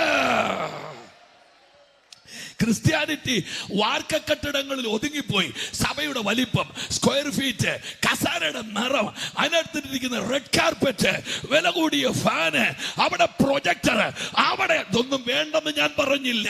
ക്രിസ്ത്യാനിറ്റി വഴിയിലാണ്. അതിനകത്ത് 10 കന്യകമാരുടെ ചരിത്രമുണ്ട്. എനിക്കറിയില്ല, പറ്റുന്നിടത്തോളം ഞാൻ പറയാനായി ഈ തത്രപ്പെട്ട് മുൻപോട്ട് പോകുന്നത്. ഇപ്പൊ ഒന്ന് മയങ്ങിയാലും നിങ്ങളൊരു പകുതി ആകുമ്പോഴെങ്കിലും എഴുന്നേക്കണമെന്ന് എൻ്റെ ഒരു അപേക്ഷയുണ്ട് കേട്ടോ. കുഴപ്പമില്ല, എന്നോട് കൂടെ ഒന്ന് വന്നാൽ മതി. അവിടെ 25-ാം അധ്യായത്തിൽ 10 പേര് പുറപ്പെടുന്നു. അപ്പൊ മണവാളന്റെ മണിയറയിലേക്ക് പോകുന്നവർക്ക് ഓർമ്മപ്പെടുത്തൽ 3. 1, അവർ കന്യകയായിരിക്കണം.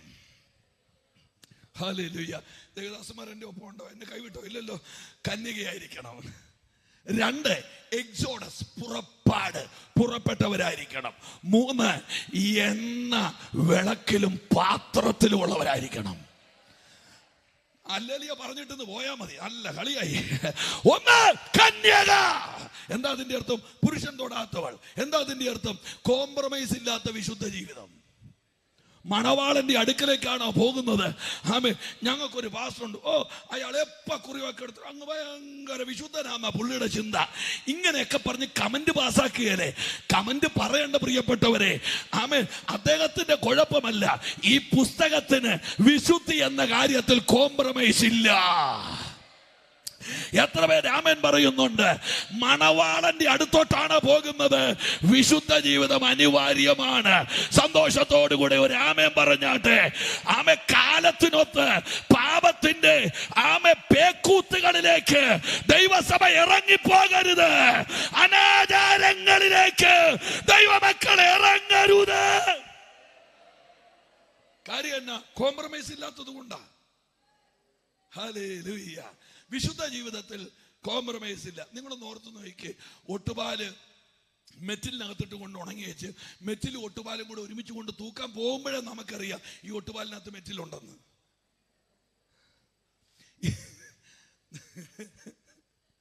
നിങ്ങൾക്ക് എന്നോട് ചെറുതായിട്ട് ദേഷ്യം വരുന്നുണ്ടല്ലേ? എന്തിനാ? ഞാനിതൊന്നും കണ്ടിട്ടല്ലെന്നേ. ഞാൻ വെച്ചൊരടിയങ്ങ് അടിക്കുകയല്ലേ. ഇനി ആരെങ്കിലും മെറ്റിലും കൊണ്ട് പോകുന്നുണ്ടെങ്കിൽ അടുത്ത ട്രിപ്പെങ്കിലും ഹല്ലേലൂയ. ആ മെറ്റിൽ അതിനകത്ത് കിടപ്പുണ്ട്. ആ മെറ്റിലിന് റബ്ബറിന്റെ വില മേടിച്ചാൽ കർത്തൃമേശ കൈക്കാത്തിരുന്ന് നമ്മളോട് ചോദിക്കുക എന്താണോ ഈ കാണിക്കുന്നതെന്ന്. അപ്പൊ ഇതിനകത്തൊരു ചെറിയ അപകടമുണ്ട്, ഇതിനകത്ത് ചെറിയൊരു പ്രതിസന്ധിയുണ്ട്. പാലിനകത്ത് അധികം വെള്ളം കോരി ഒഴിക്കുമ്പോൾ ബാക്കിയുള്ള കാര്യങ്ങളൊക്കെ എനിക്കറിയാം. ഞാനങ്ങ് മനഃപൂർവ്വം ഞാൻ വഴക്കൂടാൻ വന്നതല്ല, ഒരു ഉണർവ് പറയാൻ വേണ്ടി വന്ന. അതുകൊണ്ടാണ് ഞാൻ ഇങ്ങനെ അങ്ങ് പോണത്. ഇവിടെ കോംപ്രമൈസ് ഇല്ല വിശുദ്ധ ജീവിതത്തിൽ. ഞാനൊരു തെളിവ് പറയാം. ഈ മദ്രാസ് മെയിലിന്റെ ട്രെയിനിൽ കയറിയിട്ടുള്ളവരുണ്ടാകും. കയറിയിട്ടുണ്ടോ ആരെങ്കിലും? കൈ കാണിച്ച്. അയ്യോ, ഇതുപോലെ എലി പെറ്റ് കിടക്കുന്ന ഒരു ട്രെയിൻ. എൻ്റെ യേശുപ്പച്ച, എൻ്റെ പാസ്റ്റർ, എന്ത് എലിയാണെന്നറിയാം. സാധാരണ എലിക്കൊക്കെ മനുഷ്യരെ കാണുമ്പോൾ ഒരു പേടിയുണ്ട്. പക്ഷെ മദ്രാസ് മെയിലിലെ എലിക്ക് മനുഷ്യരെ പേടിയില്ല. കാര്യം കണ്ട് അറപ്പ് മാറിയ എലിയാ. പിന്നെ നമ്മൾ നടക്കുന്ന പാസേജിൽ കൂടെ എലി ഇങ്ങനെ നടന്നേച്ച് നമുക്കിട്ട് നോക്കിച്ച എൻ്റെ അർത്ഥം എന്നറിയോ, നിന്റെ സീറ്റിനടിയിരിക്കുന്ന ചോറ് ഞാൻ തിന്നിട്ടുണ്ടെന്നായി പറയുന്നത്. ഇവൻ നോക്കുമ്പോഴാ പൊതി കാണാല്ലേ, എലി വന്ന് അടിച്ചു. പക്ഷെ നിങ്ങൾ ശ്രദ്ധിച്ചു കേട്ടോണം, എലി കയറിയതിന്റെ പേരിൽ ഒരിക്കൽ പോലും മദ്രാസ് മെയിൽ ഒരു സ്റ്റേഷനിലും പിടിച്ചിട്ടിട്ടില്ല. നിങ്ങൾ ശ്രദ്ധിച്ച കാര്യം, തിരുവനന്തപുരത്ത് നെല്ലിനെ കൊണ്ട് ചെന്നൈ പോകും, ചെന്നൈ നെല്ലിനെ കൊണ്ട് തിരുവനന്തപുരത്ത്. നിങ്ങൾ മനഃപൂർവ്വം മിണ്ടാതിരിക്കുക, എനിക്കറിയാം. അയ്യാടാ മനമേ, തിരുവനന്തപുരത്ത് എലിനെ കൊണ്ട് ചെന്നൈ പോകും, ചെന്നൈ എലിനെ കൊണ്ട് ട്രിവാൻഡ്രത്ത് വരും. അതിങ്ങനെ ഓടിക്കൊണ്ടിരിക്കും. എലി ഇങ്ങനെ ട്രെയിനകത്ത് തന്നെ ഇരിക്കും. എന്നാൽ ടേക്ക് ഓഫ് ചെയ്യാൻ കിടക്കുന്ന ഫ്ലൈറ്റിനകത്തിരുന്ന് വെച്ച് നിങ്ങൾ പറ എലി എന്ന് പറഞ്ഞാൽ ആ ഫ്ലൈറ്റ് പൊങ്ങുകയില്ല. രണ്ടാലും യാത്രക്കാരാ. മദ്രാസ് മെയിലിന് എലി പ്രശ്നമല്ല, കാരണം അത് നിലത്ത് കടന്ന് വലിയുന്ന സാധനമാ. എന്ന ഫ്ലൈറ്റിന് എലി പ്രശ്നമാണ്, കാര്യം അത് മേലോട്ട് പറക്കാനുള്ളതാ. എത്ര പേരെ കരമടിച്ചാൽ പറയുന്നുണ്ട്. എല്ലാവരും ചെയ്യുന്നത് നിനക്ക് ചെയ്യാൻ അനുവാദമില്ല, കാരണം നിന്റെ സ്വപ്നം നിത്യതയാ. അടിക്കാങ്കിൽ അടിക്കുക, കൈ അടിക്കാങ്കിൽ അടിക്കുക.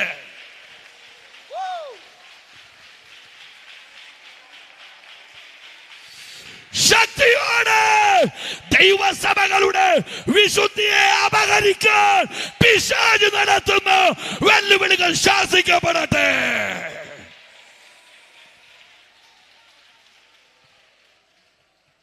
മേളിലോട്ട് പോകണമെങ്കിൽ അങ്ങനെ പ്രശ്നമുണ്ട്. പറക്കുന്ന വണ്ടിയിൽ എലി പ്രോബ്ലമാണ്. ഞാൻ അത്രയും പറഞ്ഞിട്ട് മുമ്പോട്ട് പോയിക്കോട്ടെ, ഉള്ള സന്തോഷം കളയാതിരിക്കാനാ. രണ്ടാമത്തത് എക്സോഡസ്, പുറപ്പാട് എന്ന് പറഞ്ഞാൽ വീട് പൂട്ടി താക്കോലും ഒക്കത്ത് വെച്ചുകൊണ്ട് ആരാധനയ്ക്ക് പോകരുത്. ഇന്നലകളെ ഉപേക്ഷിച്ചു വേണം പോകാൻ. എക്സോഡസ്, ഇന്നലകളെ കളഞ്ഞേച്ചു വേണം പോകാൻ. അത് കൂടെ കൊണ്ടുപോകരുത്. പൗലൂസിന്റെ ഭാഷ പറയാം, ബലഹീനവും ദരിദ്രവുമായ ആദിപാഠങ്ങൾ കളഞ്ഞേച്ചു വേണം പോകാൻ. അതിനെ കൊണ്ടുപോകരുത്, അതിനെ കളയുക. നീ മുൻപോട്ട്. പൗലൂസ് പറഞ്ഞ വാക്ക്, ഞാൻ പിമ്പിലുള്ളതിനെ മറക്കുന്നു. വിട്ടേര്, അവിടെ ഞാൻ മനഃപൂർവ്വം കളയുക. ഇനി അടുത്ത കാര്യം ദൈവമക്കളിരുന്ന് കേൾക്കണേ. ഈ 10 ആന്റിമാരല്ലോ, കന്യകമാര്, 5 പേര് കൈവിടപ്പെട്ടു പോയി. അത് ഭയങ്കര സങ്കടമായിപ്പോയി. എൻ്റെ കുടുംബത്തിലെ 8 കല്യാണം ഞങ്ങളെ വിളിച്ചിട്ടില്ല. അപ്പായുടെ ചേട്ടൻ്റെ മോളുടെ ഉൾപ്പെടെ കല്യാണം വിളിച്ചിട്ടില്ല. കയർത്താമസം വിളിച്ചിട്ടില്ല. അവരുടെ കൂടെ കൂട്ടിയിട്ടില്ല. 9 യൂണിറ്റ് അരി കൊണ്ട് 1 മാസം ജീവിക്കേണ്ട ഗതികേട് വന്നിട്ടുണ്ട്. മലർന്നു കിടന്ന് വെള്ളോട്ട് നോക്കി ആകാശം കാണുന്ന പെരയായിരുന്നു ഞങ്ങളുടെ പെര. മേക്കൂരയില്ലെന്നാണ് പറഞ്ഞതിൻ്റെ അർത്ഥം. ഓടാത്ത വാച്ച്, കട്ടം കയറിയ ഉടുപ്പ്, ഉപ്പൂറ്റി നിലത്ത് മുട്ടുന്ന ചെരുപ്പ്, ഇതൊക്കെയാ വീടിൻ്റെ സമ്പത്ത്. എത്ര വർഷം കർത്താവിന് വേണ്ടി ഇറങ്ങിയിട്ട് നിന്ന് സഹിച്ചു. എന്തിനായിരുന്നു ഈ വേദന പിടിച്ചത്? അപ്പായുടെ അടുത്ത് ചെല്ലാനാ. നിങ്ങൾ കേട്ടില്ല അല്ലേ? മനഃപൂർവ്വമായി കേട്ടില്ല. അപ്പായുടെ അടുത്ത് ചെല്ലാൻ വേണ്ടിയിട്ടാ ഈ ത്യാഗമെല്ലാം പിടിച്ചത്. പക്ഷേ 5 പേര് പോയില്ല. എന്റെ ദൈവമക്കളെ, ഈ പോകുമെന്ന് പറഞ്ഞ് വീര്യം കയറുന്നതിന് മുമ്പ് പോകുമോ എന്ന് ചോദിച്ചിട്ടേ ഈ കൺവെൻഷൻ കഴിഞ്ഞ് ഇറങ്ങാവൂ. 5 പേര് പോയില്ല. ഇനി ശ്രദ്ധിക്കാൻ, ഈ 5 പേര് ചെയ്ത പാപം പെന്തിക്കോസുകാരുടെ ലിസ്റ്റിലെ ഒരു പാപവും അല്ല. അവിടെയാണ് കുഴഞ്ഞത്. കുല ചെയ്തിട്ടില്ല, വ്യഭിചാരം ചെയ്തിട്ടില്ല, മോഷ്ടിച്ചിട്ടില്ല, ആരും മിണ്ടുന്നുമില്ല, കള്ളസാക്ഷ്യം പറഞ്ഞിട്ടില്ല. നമ്മുടെ സഭയിൽ നിന്ന് പുറത്താക്കാൻ ഈ സാധനങ്ങൾ മതി. കൈയടിക്കാത്തവനെ, ആരാധിക്കാത്തവനെ നമ്മൾ പുറത്താക്കുകയില്ല.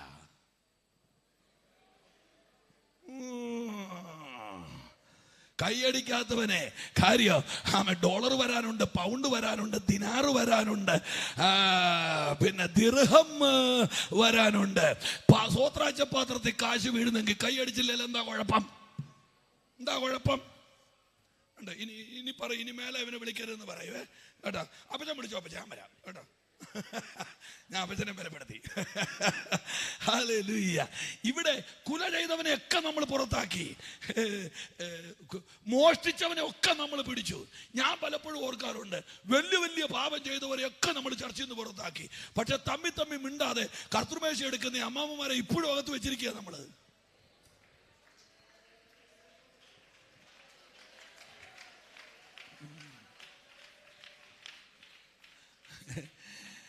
ഈ കൈയടിക്കുന്ന ആരാന്നറിയോ? ഏതോ അമ്മാമ്മയോട് വൈരാഗ്യമുള്ളവരായിരിക്കുന്നത്. അമ്മയെ വരുന്നടി പിടിച്ചോടി ഇന്ന ഉണ്ടാക്കേണ്ട, അതാണ്. അല്ലാതെ അത് പരിശുദ്ധാത്മാവിലൊന്നും അടിച്ചതൊന്നുമല്ല, എനിക്കതറിയാം. അതാ കലിപ്പ് കയറി അടിച്ചതാ. അതൊക്കെ ഈ പെന്തിക്കോസുകാരുടെ ഒരു പ്രത്യേക SMS അത്, നിങ്ങൾക്ക് അറിയാൻ മേലാച്ചിട്ടാ. ഓട്ടെ, നമ്മളിവരെ പിടിച്ചില്ല. നിങ്ങൾ എന്നോട് വഴക്ക് കൂടരുത്. ഞാൻ ഈ പറഞ്ഞ പുസ്തകത്തിൽ ഇല്ലെങ്കിൽ എന്നോട് പറയണം, പാസ്റ്ററെ അത് നിർത്തിയേക്ക്. ഇതിനകത്ത് ഉണ്ടെങ്കിൽ ഞാൻ പറയും. ഇതിനകത്തോണ്ടെ പറയണമല്ലോ, പറയാൻ പറ്റുമല്ലോ. ആമേൻ. ഈ 5 പേര് പോയില്ല. എന്താണ് ഇവരുടെ പ്രശ്നം? ഇവർ കുല ചെയ്തില്ല, എന്നോട് കൂടെ വന്നേ, മോഷ്ടിച്ചില്ല, വ്യഭിചാരം ചെയ്തില്ല, കള്ളസാക്ഷ്യം പറഞ്ഞില്ല, കൂട്ടുകാരനുള്ളതൊന്നും തട്ടിപ്പറിച്ചില്ല. 5 പേരെ ഈസി ആയിട്ട് തമ്പുരാൻ അങ്ങ് ഒഴിവാക്കി. നിങ്ങളൊന്ന് ഓർത്തു വയ്ക്ക്, ഈ മണവാളന്റെ ആ മുറിയുടെ വാതിൽക്കന്ന് തിരിച്ചു പോരുന്നവരുടെ മാനസികാവസ്ഥ. ഇനി ആ മുറിയുടെ വാതിൽക്കെന്ന് പഠിച്ച് ഡയറിയിൽ എഴുതേണ്ടൊരു ദൂതുണ്ട്. എന്നറിയോ?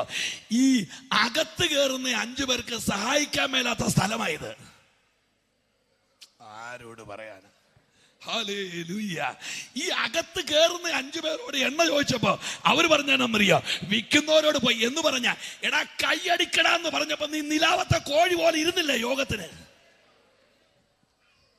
ആരാധിക്കടാന്ന് പറഞ്ഞപ്പോ വെറുതെ ഇരുന്നില്ലേ? അന്യഭാഷ പറയണമെന്ന് പറഞ്ഞപ്പോ ഉപദേശിന്റെ സ്ഥലം മാറ്റിയില്ലേ? പോയി മേടിക്കടാ എണ്ണ.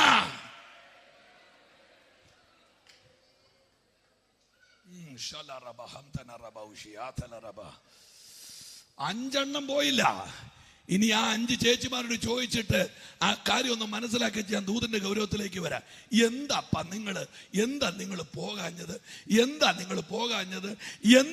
പോകാഞ്ഞത്? മറുപടി ഇത്രയേ ഉള്ളൂ. ഞങ്ങളുടെ വിളക്കിൽ ശ്രദ്ധിച്ച് ഈ കുഞ്ഞുങ്ങളോടൊന്നും നടക്കാതിരിക്കാൻ പറയാം ഒരു ശകലം നേരത്തേക്ക് പ്ലീസ്. മക്കളെ നടക്കല്ലേ, ചിതേ. ഹല്ലേലൂയ. എനിക്ക് 2 ഉണ്ട്, അതുകൊണ്ട് എനിക്ക് അവരോട് പറയാനും പേടിയാ. എന്നാൽ ഇതൊന്ന് പറഞ്ഞു പിടിപ്പിക്കാനുള്ള എൻ്റെ ഒരു വെപ്രാളം കൊണ്ട് ഞാൻ പറയുന്നതാ.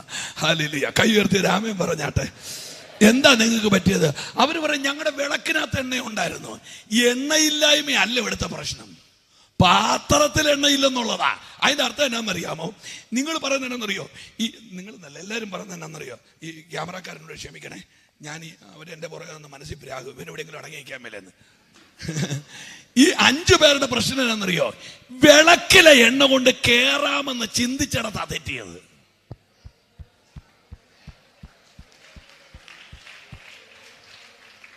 എൻ്റെ 2 അന്യഭാഷ ഇരിപ്പുണ്ട്. ഇടയ്ക്കിടയ്ക്ക് ഉപദേശി വല്ലാതെ കടന്ന് കാറുമ്പോ പഴയ മാരുതിയുടെ 800ന്റെ വൈപ്പർ അടിക്കുന്ന പോലെ ഒരു ടാറ്റ എൻ്റെ ഉണ്ട്. ഇതിന്റെ അപ്പുറത്തോ ഒന്നും എൻ്റെ ഇല്ല. അപ്പൊ ഇതുകൊണ്ട് എനിക്കവിടെ എത്താമെന്ന് ചിന്തിച്ചിടത്താ ഞാൻ പിഴച്ചത്. ഞാൻ ദൈവമക്കളോട് ഈ പുസ്തകം ഉയർത്തിപ്പിടിച്ച്, നിങ്ങൾ എന്നെ അടുത്ത യോഗത്തിന് വിളിക്കണ്ട, എന്നെ വിട്ടേര്. പക്ഷെ ഒരു കാര്യം ഞാൻ പറയാം, കാഹളം ധരിക്കുമ്പോ പലരുടെ കണക്ക് പിഴയ്ക്കും.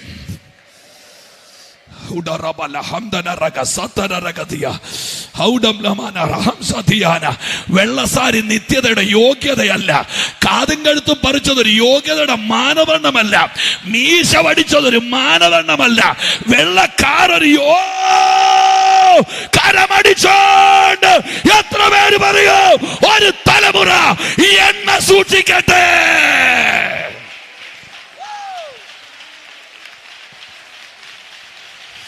ശക്തിയോടെ ഒരു തലമുറ എണ്ണയ്ക്ക് വേണ്ടി പ്രാർത്ഥിക്കട്ടെ.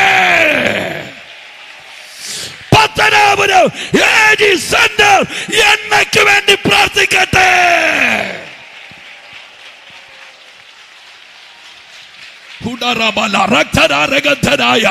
ഒന്ന് ആർത്ത് വിളിച്ചൊന്ന് ആരാധിച്ച് ആമേ. ഇതുവരെ നീ കണ്ടിട്ടില്ലാത്ത ഒരെണ്ണയുടെ പകർച്ച ഒരു തലമുറയുടെ മേൽ ദൈവം അയക്കാൻ പോകയാ.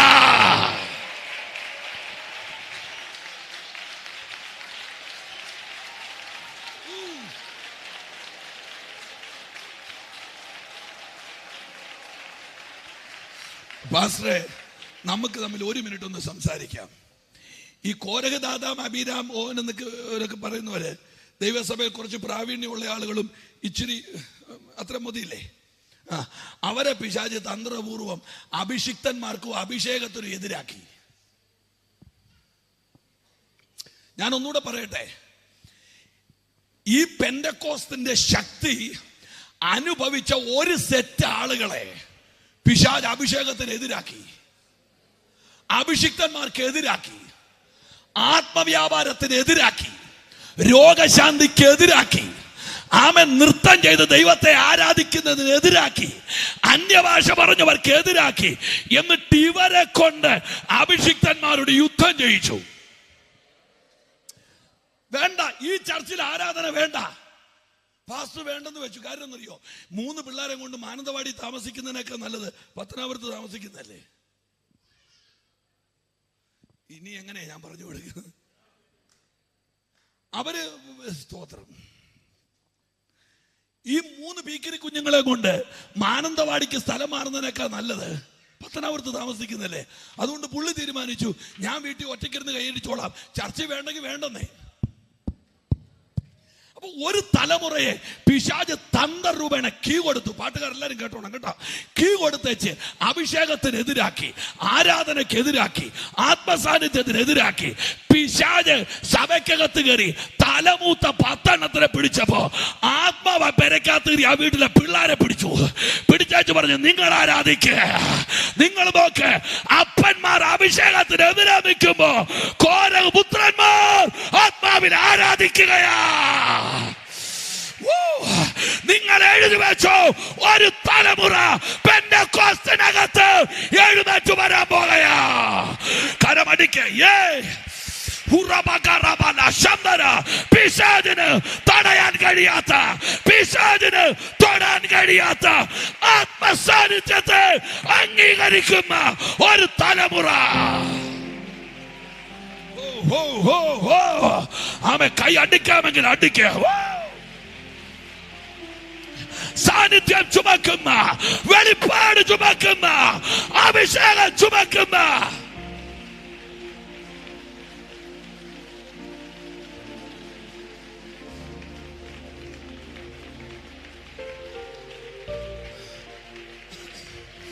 ഒരു വാക്ക് ഞാൻ കേട്ടി പറയാ, നിങ്ങൾ എന്നോട് ക്ഷമിക്കണം. അവരുടെ ഹെയർ സ്റ്റൈല് ചിലപ്പോ നിങ്ങൾക്ക് ഇഷ്ടപ്പെടത്തില്ലായിരിക്കാം, അവരുടെ ഉടുപ്പിനോട് നിങ്ങൾക്ക് താല്പര്യം വരത്തില്ല. പക്ഷേ എവിടെയോ ഒരു തലമുറയെ പരിശുദ്ധാത്മാവ് തൊട്ടിട്ടുണ്ട്.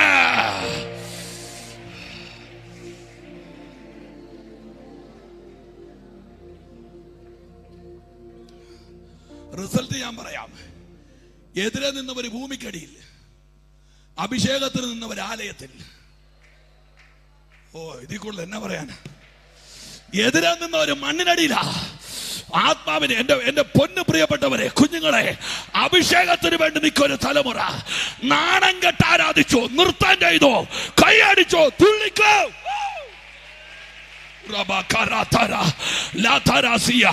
അഭിഷേകത്തിന് വില കൊടുക്കുന്ന ഒരു പ്രസ്ഥാനമായി ഏജി എനിക്കത് നല്ലതുപോലെ അറിയാം.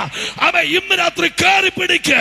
വേണ്ട, ആത്മാവിനെതിരെ മത്സരിക്കണ്ട.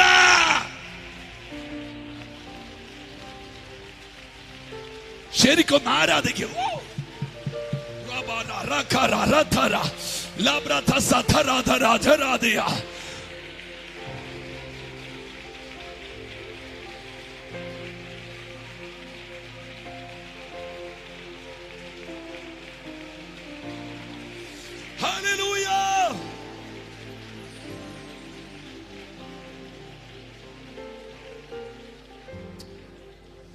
ഞാൻ ദൈവമക്കളോട് പറയുന്നു, ആത്മസാന്നിധ്യത്തിനെതിരെ നാം അനക്കാതിരിക്കുന്നതാണ് നല്ലത്. വിട്ടേര്, ഞാൻ ആ ഭാഗത്തുനിന്ന് പോരുക, എനിക്ക് മുമ്പോട്ട് പോയേ പറ്റത്തുള്ളൂ. അപ്പൊ ഈ 5 പേര് കൈവിടപ്പെട്ടു പോയതിന്റെ റീസൺ എണ്ണയാണ്. ഇനി നിങ്ങൾ അതിനകത്തൊരു അപകടം ഞാൻ പറയാം. പൂർണ്ണമായിട്ട് എണ്ണയില്ലായ്മയല്ല, വാതിൽ വരെ ചെല്ലാനുള്ള എണ്ണ അവരുടെ കയ്യിലുണ്ട്. ഒരു യോധനൊക്കെ വന്നിരുന്ന ഇങ്ങനെ കൈയൊക്കെ കുലുക്കിയാൽ 2 അന്യഭാഷ അവരുടെ കയ്യിലുണ്ട്. പക്ഷേ അകത്ത് കയറണമെങ്കിൽ അത് പോരെന്ന് എന്നെ പഠിപ്പിച്ചത് ഈ പുസ്തകമാണ്. നിങ്ങളെ പഠിപ്പിക്കേണ്ടത് ഈ പുസ്തകമാണ്. മനഃപൂർവ്വമായിട്ട് ഞാൻ ആ ഭാഗത്തുനിന്ന് വിടാം. യേശു കർത്താവ് ഇവരെ റിമൈൻഡ് ചെയ്തൊരു ഒറ്റ കാര്യമേ ഉള്ളൂ: നിങ്ങൾ ആത്മാവിനെ കാത്തിരിക്കണം. ഒന്ന് പറഞ്ഞേ, നിങ്ങൾ ആത്മാവിനെ കാത്തിരിക്കണം. 1-ാമത്തെ അധ്യായം യേശു, സമയം പെട്ടെന്ന് പോകുന്നു, എനിക്ക് വെപ്രാളം വരുന്നു. ഒലിവുമലയിൽ നിന്ന് സ്വർഗാരോഹണം ചെയ്യുന്നു. 120 പേരടങ്ങുന്ന ഒരു സംഘം മലയടിവാരത്തിലേക്ക് ഇറങ്ങി വരുന്നു. ആകുലത ആവോളം ഉണ്ട്. മത്സരിക്കുന്നത് യെരൂശലേം ദേവാലയത്തിൽ യഹൂദന്റെ ന്യായപ്രമാണത്തോടാണ്. ചെറിയ കാര്യമല്ല. താഴെ ഇറങ്ങി വരുമ്പോ ആകാശത്തെ ഉമ്മ വെച്ച് നിൽക്കുന്ന യെരൂശലേം ദേവാലയത്തിലോട്ടല്ല അവർ കയറിയത്. യേശുമായിട്ട് പെസക കഴിച്ച മാളിക മുറിക്കകത്തോട്ട് കയറി. ഈ മാളിക മുറിക്കകത്തോട്ട് നിങ്ങൾ കേൾക്കണേ, പ്ലീസ് പ്ലീസ് പ്ലീസ് പ്ലീസ്. മാളിക മുറിക്കകത്തോട്ട് കയറിയ ജനറേഷനെ സാത്താൻ പേടിക്കാൻ തുടങ്ങി. കാരണം എന്നറിയോ? ആത്മാവുമായിട്ടൊരു എൻകൗണ്ടർ നടക്കാൻ പോകുകയാണ്. പുതിയ ദൂത് കേൾക്കുമ്പോഴല്ല പിശാചിന് പേടി. ഹോളി സ്പിരിറ്റുമായിട്ട് ഒരു തലമുറ എവിടെ ലിങ്ക് ആകുന്നോ അവിടെയാണ് സാത്താൻ ആ തലമുറയെ പേടിക്കുന്നത്. ഏജിൽ കോടീശ്വരന്മാർ 1000 പേര് വന്നാലും സാത്താൻ ഒരു പേടിയില്ല. പേടിയുള്ളത് ഹോളി സ്പിരിറ്റുമായിട്ട് ലിങ്ക് അടിക്കുന്ന ഒരു ജനറേഷൻ സഭയ്ക്കകത്ത് എഴുന്നേറ്റാൽ.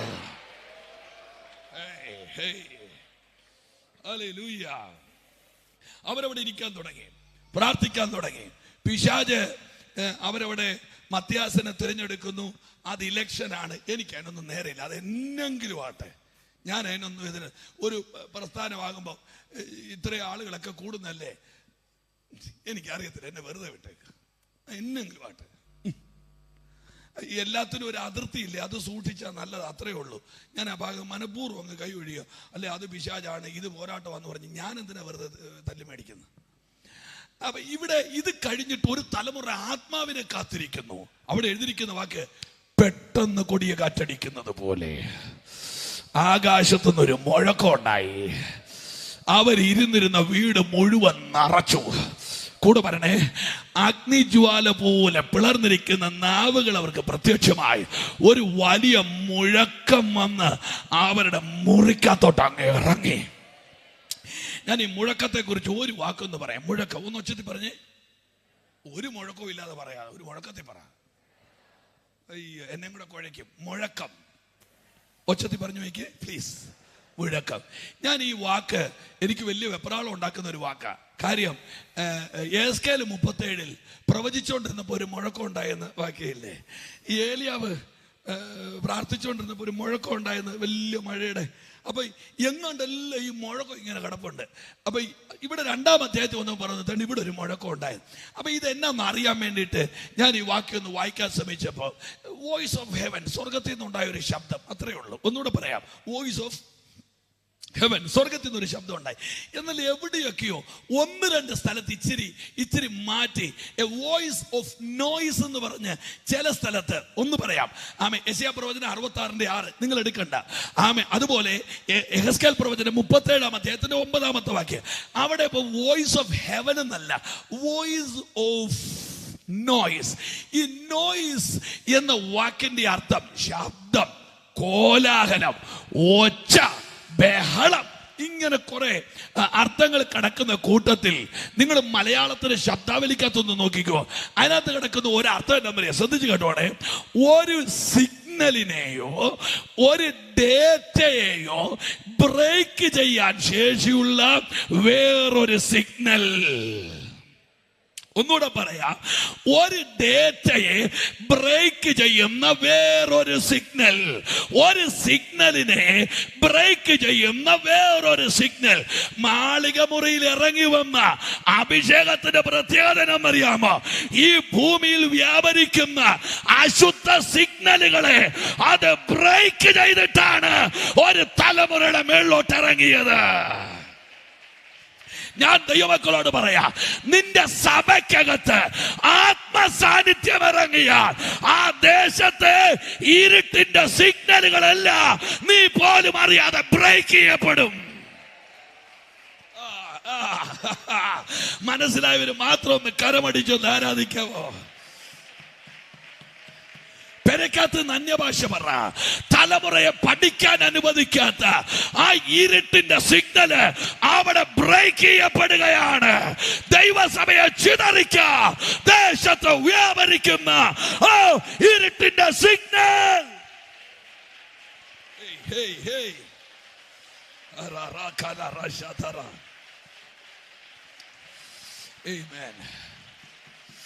കരമുയർത്തി ഹല്ലേലൂയ പറഞ്ഞാട്ടെ.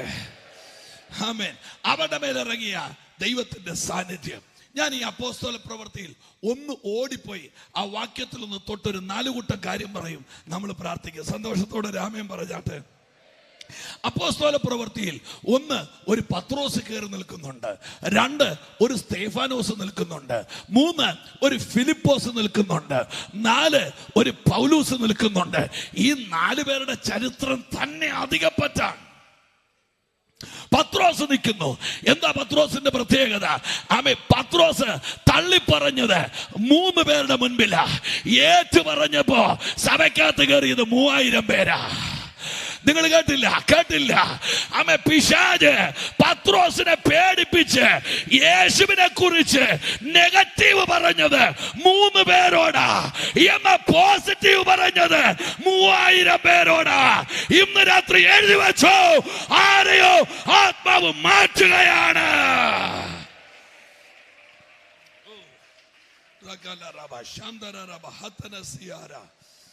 നിങ്ങളൊന്ന് ഓർത്തു നോക്കിക്കേ. 2 വാക്യങ്ങൾ എൻ്റെ ഉള്ളിൽ ഇഷ്ടമുള്ളതുണ്ട്. മഹാപുരോഹിത സംഘത്തിന്റെ മുമ്പിൽ പത്രോസ് തീ കായുന്നവരുടെ മടുക്ക് ഇരുന്നു എന്ന് വാക്യമുണ്ട്. ഞാൻ ആ ഭാഗത്തിന് ടൈറ്റിൽ കൊടുക്കും, ഇരുന്നു പോയ പത്രോസ്. എന്നാൽ അപ്പോസ്തലപ്രവൃത്തി 2-ാം അധ്യായത്തിൽ ഒരു വാക്യമുണ്ട്, അവൻ 11 എഴുന്നേറ്റെന്ന് വാക്യമുണ്ട്.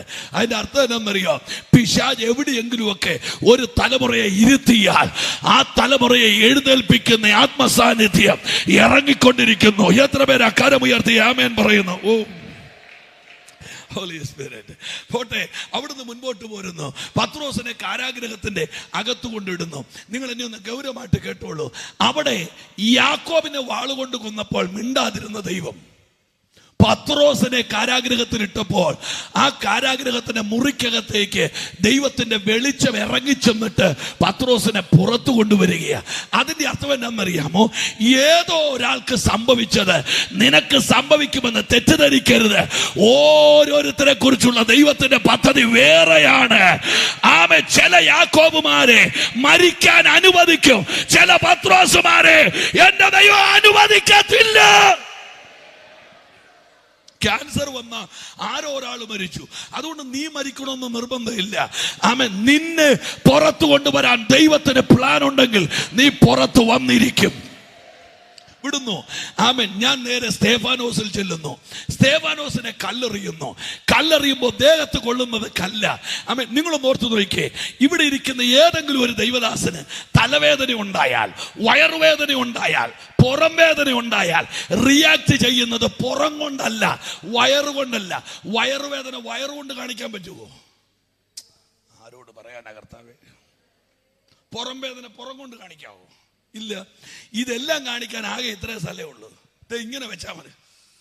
എന്നാ പറ്റിയ മാമേ? എന്നാ പുറം വേദനയാ, കണ്ടോ? അപ്പൊ വേദനകൾ പ്രൊജക്റ്റ് ചെയ്യാൻ ആകെ ഉള്ള ഏരിയ ഇത്രേ ഉള്ളൂ. ഈ സ്തേഫാനോസിന്റെ കല്ലെറിഞ്ഞേച്ച് അവര് നോക്കുന്നത് മുഖത്തോട്ടാ, മുഖം വല്ലാതെ ആകുന്നുണ്ടോന്ന്.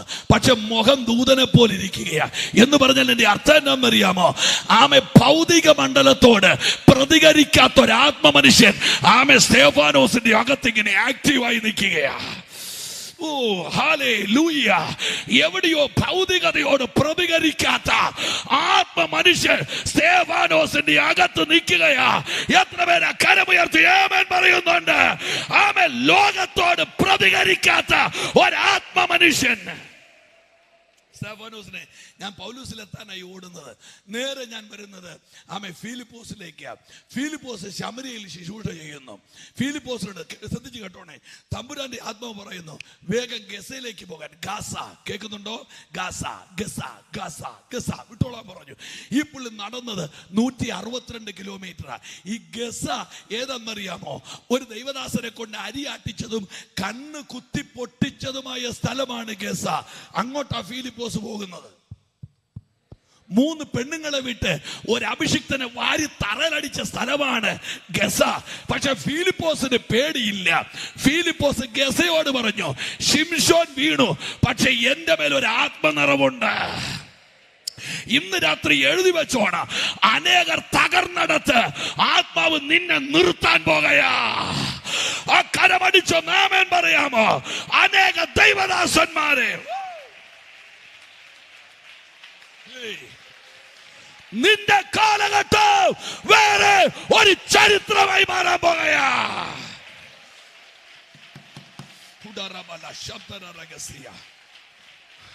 പോട്ടെ, ഗസയിൽ ഫിലിപ്പോസ് നിൽക്കുന്നു. നിങ്ങൾ ഇന്ന് ശരിക്കും കേൾക്കണേ. അവിടെ വെച്ച് ദൈവത്തിന്റെ ആത്മാവ് ഫിലിപ്പോസിന് എടുത്തെന്നൊരു വാക്യമുണ്ട്. ഒരു ആമേൻ പറഞ്ഞ് എടുത്തു. കൊണ്ട് നിർത്തിയത് അസ്തോദിലാണ്. 173 കിലോമീറ്റർ ആണ്. ഞാൻ ഈ സെന്ററിനോട് ഈ സെക്ഷനോട് എങ്ങനെ വിളിക്കുന്നത് എനിക്കറിയില്ല. I am sorry. ഒരു ദൂത് ഞാൻ പറയാം. ഫിലിപ്പോസ് ഗസ വരെ നടന്നു, അസ്തോദിലേക്ക് അവനെ എടുത്തെന്ന സഭയോട് പ്രവചനം പറയാം. നടന്ന കാലം കഴിഞ്ഞു, ഇനി ആത്മാവ് എടുക്കുന്ന കാലമാണ്. അലഞ്ഞ കാലം കഴിഞ്ഞു. ആമേ. കഴിഞ്ഞ 20 വർഷം കൊണ്ട് ചെയ്തത് ഇനി 2 മണിക്കൂർ കൊണ്ട് ചെയ്യാൻ ആമേ ആത്മാവിന്റെ ചലനം ദൈവസഭയ്ക്കകത്ത് ഇറങ്ങാൻ പോകയാ. ആത്മാവ് ഫിലിപ്പോസിനെ എടുത്ത് ഗസയിൽ ഒരാളെ എടുത്താലുള്ള പ്രത്യേകത ഞാൻ പറയാം. ആമേ. ആരാണോ എടുത്തിരിക്കുന്നത് അയാളുടെ റൂട്ടിലേ പോകാൻ പറ്റൂ. പരിശുദ്ധാത്മാവ് ഒരാളെ എടുത്തെന്ന് പറഞ്ഞതിന്റെ അർത്ഥം എന്നറിയോ? എന്റെ റൂട്ട് തീർന്നു, പരിശുദ്ധാത്മാവിന്റെ റൂട്ട് തുടങ്ങി. ഇനി 13-ാം അധ്യായത്തിൽ വന്ന് ഞാൻ ദൂത് പറയാം. നിങ്ങൾ നിന്ന് ശ്രദ്ധിച്ച് കേൾക്കണം. ഹമേ. 13-ാം അധ്യായത്തിൽ വന്നു ഒരു നീലത്തിമിംഗലം പോലെയുള്ള ഒരു മനുഷ്യൻ പൗലോസ് ദൈവദാസന്മാരെ കല്ലെറിയുമ്പോൾ അവരുടെ ഉടുപ്പ് സൂക്ഷിച്ച ഒരു മനുഷ്യൻ. നിങ്ങൾ ശ്രദ്ധിച്ചോണേ. ഈ കല്ലെറിയാൻ വേണ്ടി ഉടുപ്പൂരി കൊടുത്തവരെല്ലാം കല്ലേറ് കഴിഞ്ഞപ്പോ ആ ഉടുപ്പ് തിരിച്ചു മേടിക്കും. ആരോട് പറയാണ്? സ്നാനപ്പെടാൻ വേണ്ടി ഇട്ടുകൊണ്ട് പോകുന്ന ഉടുപ്പ് സ്നാനക്കുളത്തിൽ കളഞ്ഞാണ് പോരുന്നത്. കല്ലെറിയാൻ ഉടുപ്പ് കൊടുത്തവരെല്ലാം കല്ലേറ് കഴിഞ്ഞപ്പോ ഉടുപ്പ് തിരിച്ചു മേടിച്ചു. പക്ഷേ ആ കല്ലെറിഞ്ഞിടത്ത് ഒരാളുടെ ഉടുപ്പ് മിച്ചം വന്നു. ആരുടെയാണെന്നറിയോ? സ്തേഫാനോസിന്റെ. പുള്ളിനെ എറിഞ്ഞങ്ങ് കൊന്നു. തമ്പുരാൻ പൗലോസിനോട് പറഞ്ഞു, കല്ലെറിഞ്ഞവരുടെ ഉടുപ്പെല്ലാം നീ തിരിച്ചു കൊടുത്തേര്, ഈ അഭിഷിക്തന്റെ ഉടുപ്പെടുത്ത് നീ ഇട്ടോളാൻ പറഞ്ഞു. കളി മാറിയത് കണ്ടോ? ഡെമസ്കോസിന്റെ വാതിക്കലിട്ട് ഈ മനുഷ്യനെ കർത്താവ് താഴെയിട്ട് പൊടി തീറ്റിച്ചു. കൂടെ പറയണേ, പൊടി തീറ്റിച്ചു. അവിടെ കിടന്ന് എനിക്കന്നാ മനസ്സിലായത്, ദൈവം ഒരുത്തന് എതിരായാൽ അവന്റെ കുതിര പോലും അവനെ കൈവിട്ട് കളയുമെന്ന്. തറക്കടന്ന് പൊടി തിന്നുക. ഈ മനുഷ്യന് കണ്ണിന്റെ കാഴ്ച പോയി. അവിടുന്ന് പൊക്കിയെടുത്തോണ്ട് നേരെ പോയത് ഏതോ വലിയ സഭയ്ക്കകത്തോട്ടല്ല. പൊക്കിക്കൊണ്ടുപോയത് നേർവീതി എന്ന തെരുവിൽ യൂദ എന്ന് പറയുന്ന ഒരു പ്രാർത്ഥനാ മനുഷ്യന്റെ വീട്ടിലേക്ക്. കാര്യം എന്നറിയാമോ? രൂപാന്തരം നടക്കണമെങ്കിൽ അവിടെ പ്രാർത്ഥന വേണം, അവിടെ ആരാധന വേണം. ദൈവസഭയ്ക്കകത്ത് ആത്മാക്കളുടെ രൂപാന്തരം നടക്കണം. അവിടെ ആൾക്കൂട്ടമല്ല വേണ്ടത്, അവിടെ ആരാധന വേണം, അവിടെ പ്രാർത്ഥന വേണം. എന്തുകൊണ്ടാ? പണ്ട് കാലത്ത് നടന്ന വിടുതലുകളൊന്നും മോനെ എനിക്ക് ഫീഡ്ബാക്കിന്റെ ഓളി ഒട്ടും തൃപ്തമല്ല കേട്ടോ. പണ്ട് നടന്ന ആ അത്ഭുതങ്ങളൊക്കെ ഇപ്പം നടക്കാത്തതിന്റെ കാര്യം എന്നറിയാമോ? നമ്മൾ അറിയാതെ നമ്മൾ ഈ പ്രാർത്ഥനയെയും ആത്മസാന്നിധ്യത്തെ ഒഴിവാക്കുമ്പോൾ നമ്മൾ വിചാരിക്കുന്ന ട്രാൻസ്ഫോർമേഷൻ നടക്കത്തില്ല. യൂദയുടെ വീട്ടിൽ ചെന്നു പുറംകണ്ണ് അടഞ്ഞു, അകംകണ്ണ് തുറന്നു. അവിടെ എഴുതിയിരിക്കുന്നതെയോ, പുറത്തെ കണ്ണുകൊണ്ട് ആരെയും കാണാൻ മേല, പക്ഷെ അകത്തെ കണ്ണുകൊണ്ട് ഈ പുള്ളി അനന്യാസ് തലേ കൈവെക്കുന്നത് കണ്ടുകൊണ്ടിരിക്കുകയാ. ഇനി ഞാൻ എൻ്റെ ചിന്ത എന്നൊരു വാക്ക് കയറ്റി പറയാം. എന്നറിയോ, ഈ പൗലൂസിന്റെ പുറംകണ്ണ് ദൈവം അങ്ങ് അടയ്ക്കാൻ കാര്യം അറിയോ? ഇയാള് പെന്തിക്കോസ് കണ്ടു പഠിക്കരുത്. കേട്ടില്ല? ഇത് അനുഭവിച്ച് പഠിക്കാനുള്ളതല്ലേ, ഇത് കണ്ട അനുകരണമല്ല.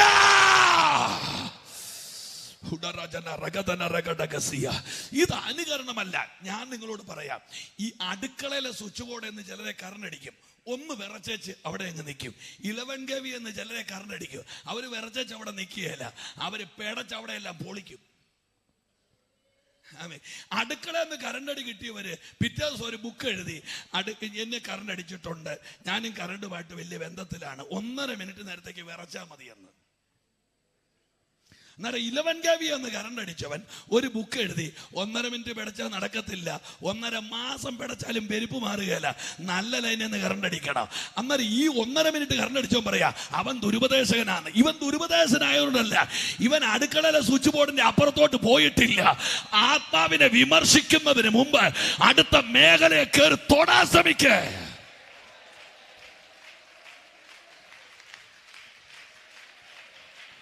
എത്ര പേരെ കരമടിച്ചാമൻ പറയുന്നുണ്ട് ഇന്ന് രാത്രി അടുത്ത ഒരു മണ്ഡലത്തെ തൊടാൻ?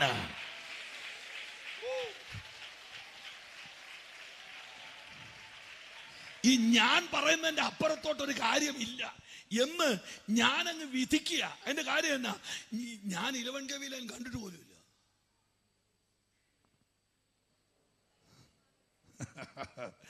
ഞാൻ 7ാം ക്ലാസ്സിൽ പഠിക്കുമ്പോഴേ ഒരു ഇൻഡാലിയത്തിന്റെ പെട്ടിയും പിടിച്ചുകൊണ്ട് കുമരകത്ത് സ്കൂളിൽ പോവാ, നീല കാച്ചട്ടയും വെള്ള ഷർട്ടും, 4.5 കിലോമീറ്റർ നടക്കണം സ്കൂളിലോട്ട്. വിട്ടുപോയപ്പോൾ കുമരകത്തെ 3 അമ്മച്ചിമാര് പ്രാർത്ഥനയ്ക്ക് പോകുന്നു. അതിനകത്ത് ഒരമ്മച്ചിയോട് ഞാൻ ചോദിച്ചു, പ്രാർത്ഥനയുണ്ടോ? അമ്മച്ചിയോട് ആ പ്രാർത്ഥനയുണ്ട്. അടുത്ത വാക്ക് കേൾക്കണോ? അഭിഷേകം കൊടുക്കുന്ന ഉപദേശി വരുന്നുണ്ടെന്ന്. ആ വാക്ക് ശ്രദ്ധിച്ചായിരുന്നു. ആര് വരുന്നുണ്ടെന്ന്? അഭിഷേകം. ഇന്നെങ്ങാനും അവളെ കൊല വിളിച്ചേനെ അമ്മച്ചീനെ. ആരാന്നറിയോ? മാങ്ങാനം ജോസഫ് അപ്പച്ചൻ. അഭിഷേകം കൊടുക്കുന്ന ഉപദേശി വരുന്നുണ്ടെന്ന്. എന്നിട്ട് ഈ അമ്മച്ചി അങ്ങ് യോഗത്തിന് പോയാൽ മതിയായിരുന്നു. അമ്മച്ചി യോഗത്തിനും പോയി, ഞാൻ സ്കൂളിലും പോയേനെ. ഈ അമ്മച്ചി തിരിഞ്ഞ ചെന്നോട് ചോദിക്കുക, നീ അഭിഷേകം പ്രാപിച്ചോന്ന്. ഞാൻ പറഞ്ഞു, അമ്മച്ചി ഒരു പീരങ്കി കൂടെ പൊട്ടിച്ചേച്ചാ പോയത്, എന്നാ നീ ഉറപ്പായിട്ട് നരകത്തിൽ പോകുമെന്ന് പറഞ്ഞു. ഞാൻ പെട്ടിക്കട വെച്ചേച്ച് അവരുടെ കൂടെ പ്രാർത്ഥനയ്ക്ക് പോയി പ്രാപിച്ചത് അഭിഷേകം.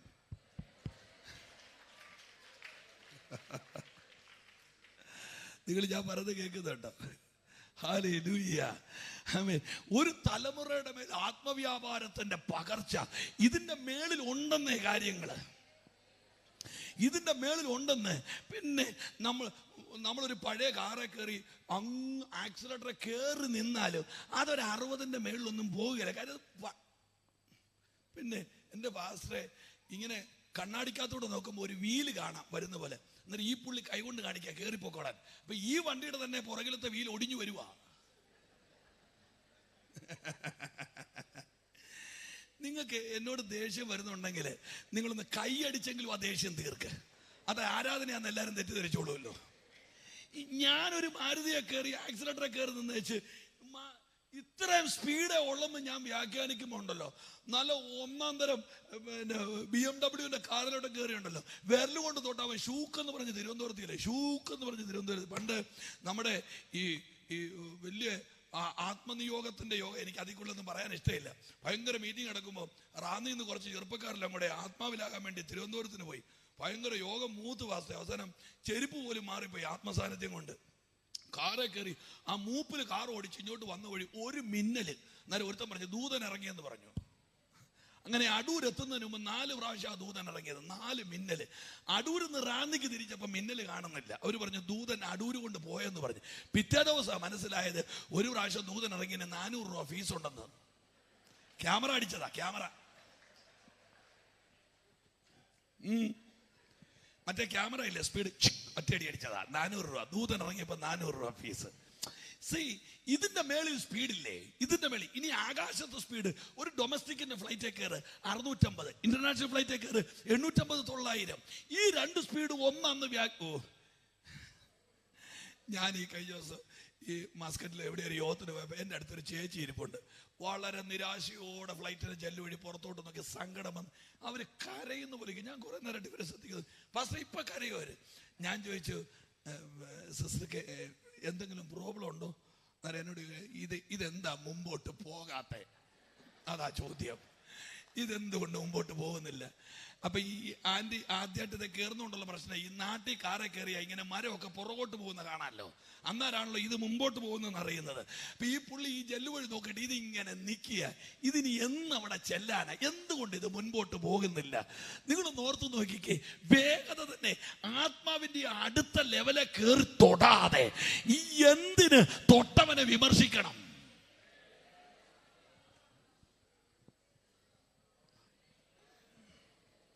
ആമേൻ പറഞ്ഞില്ലല്ലേ? ഞാൻ ചോദിക്കട്ടെ, ഇതിന് മാത്രമല്ലേ ഈ പ്രശ്നമുള്ളൂ? ആമേൻ. പണ്ട് ഈ പിള്ളക്കല്ലും അമ്മിക്കല്ലുമായിട്ട് അടുക്കള കിടന്ന് ഉഴുന്നും അരിയും കൂടെ അരച്ചോണ്ടിരുന്ന ഏതെങ്കിലും ഒരു അമ്മ ഇന്ന് അതിനകത്ത് അരയ്ക്കുന്നുണ്ടോ? പിന്നെ അതിനകത്തോട്ട് എടുത്ത് കഴിഞ്ഞു. അപ്പൊ ഇതിനകത്ത് നിങ്ങൾ മോഡേണായി. എന്തുകൊണ്ട് ആത്മവ്യാപാരത്തിന്റെ അടുത്ത മേഖല തൊടുന്നില്ല?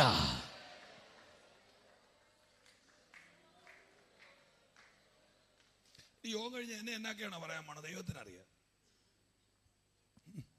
ഒന്ന് കേട്ടോണേ, ഞാൻ അത്യാവശ്യമുള്ള കുറച്ച് കാര്യം ഒന്ന് പറഞ്ഞിട്ട് പ്രാർത്ഥിക്കാം. കണ്ടു പഠിക്കരുത്, അനുഭവിക്കണം.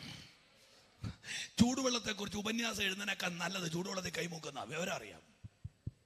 എന്നെ ഉപന്യാസം എഴുതാനാ ചൂടുവെള്ളത്തെ നോക്കി ചൂടുവെള്ളം എന്ന് എഴുതാൻ ഒരു 2 ഭാഷ പറഞ്ഞു.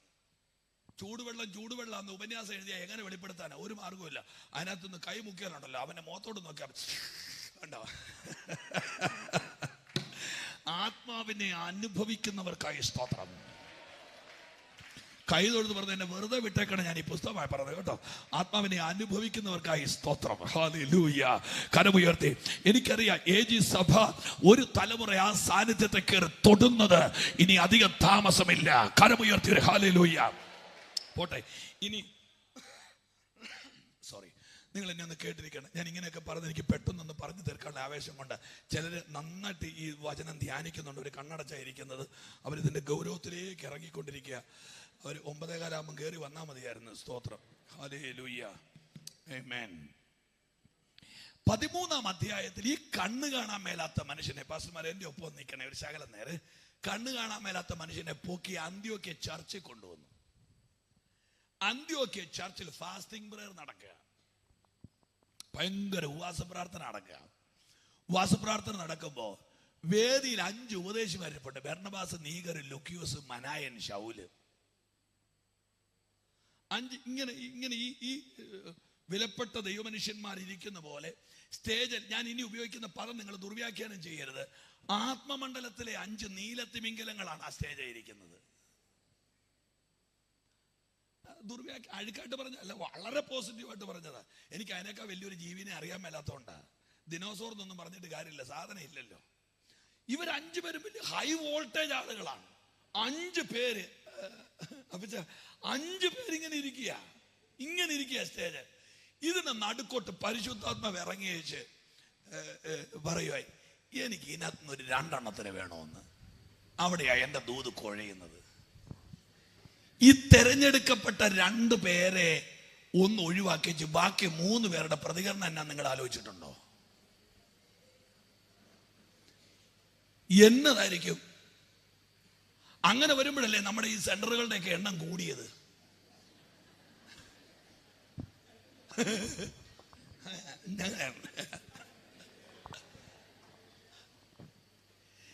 ഞാനൊരു പച്ച മനുഷ്യനായിട്ട്, ഞാൻ ഒരു രാഷ്ട്രീയത്തില്, എൻ്റെ അപ്പൻ IPS പാസ്സാണ്, അമ്മായിപ്പൻ IPS ആണ്, ഒരാളിയൻ AG ആണ്, ഒരാളിയൻ ന്യൂ ഇന്ത്യ ആണ്, ഞാൻ സ്വതന്ത്ര സഭ, ഞാൻ ഇതിനകത്തൊന്നുമില്ല. ഞാൻ ഒരു സഭേനെ ഇകഴ്ത്തിയിട്ടുമില്ല, പുകഴ്ത്തിയിട്ടില്ല, ഒരു ദൈവദാസന്മാരെ ഞാൻ വിമർശിച്ചിട്ടില്ല.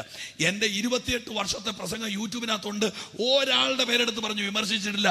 വിമർശനം എൻ്റെ ജോലിയല്ല, എൻ്റെ ജോലി വിശ്വാസമാണ്. ഞാൻ വിഷയമാ പറയുന്നത്. ഈ സ്റ്റേജിൽ 5 പേർക്ക് പരിശുദ്ധാത്മാവ് ഒരു ആശങ്കയില്ലാതെ എന്ന് വെച്ചാൽ എനിക്ക് ഇതിനകത്ത് 2 പേരെ വേണം. അതിനകത്ത് മറ്റേ ഒരാളെതിരെ അപ്പൊ ഞാൻ ബൈബിൾ കോളേജിൽ പഠിച്ചതല്ലേ, എന്റെ സർട്ടിഫിക്കറ്റിനാ കൊള്ളുകയല്ലേ, അങ്ങനെ വേറെ കൃത്യം കാണിക്കാവോ? ഇതൊന്നും അവിടെ എഴുതിയിട്ടില്ല. എന്റെ കാര്യം എന്നാന്നറിയോ? പരിശുദ്ധാത്മാവ് സെലക്ട് ചെയ്താൽ പിന്നെ സമരം ചെയ്തിട്ട് കാര്യമില്ലതാ.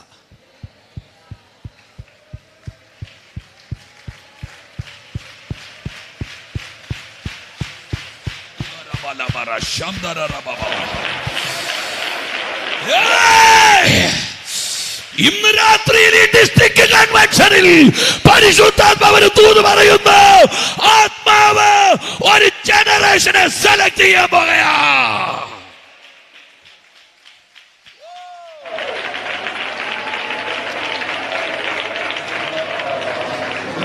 എന്റെ ഒപ്പം ഒന്ന് വന്നിരുന്നെങ്കിൽ എനിക്ക് 5 പേരെ വേണ്ട. എന്റെ ദൈവദാസന്മാരെ 5 കൂടെ എടുത്താൽ വാരിയെടുക്കൽ, 2 എടുത്താൽ തെരഞ്ഞെടുക്കൽ. 5 കൂടെ എടുത്താൽ വാരിയെടുക്കൽ, 2 എടുത്താൽ തെരഞ്ഞെടുക്കൽ. പരിശുദ്ധാത്മ വാരിയെടുക്കലിന്റെ ആളല്ല, തെരഞ്ഞെടുക്കലിന്റെ ആളാണ്. ഓ, നിങ്ങൾ വിശ്വസിക്കാമെങ്കിൽ വിശ്വസിക്കുക. എനിക്കറിയില്ല, എന്റെ തലയ്ക്ക് തീ പിടിക്കുന്നു. ഹോളി സ്പിരിറ്റ് ആൾക്കൂട്ടത്തിനകത്തുനിന്ന് ചിലതിനെ സെലക്ട് ചെയ്യാൻ പോകയാ.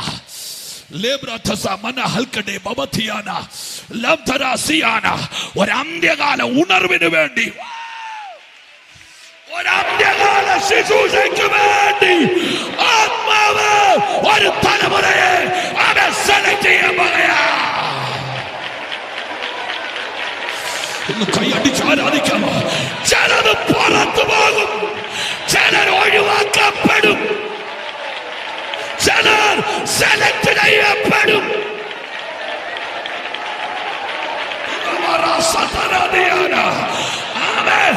ആത്മാവ് ഒരു ജനറേഷന് സെലക്ട് ചെയ്യുകയാ.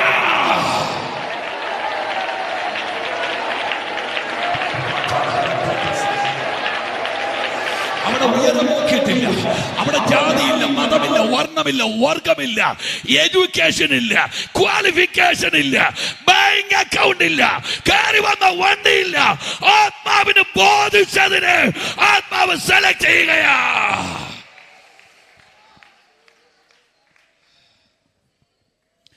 ചിലരകത്തായാൽ ചിലര് പുറത്താകണം. എനിക്ക് ഈ വാക്യം വായിച്ചപ്പോൾ വല്ലാത്തൊരു പരവേശം. 3 പേര് പുറത്തു പോയല്ലോ എന്നുള്ളൊരു പരവേശം.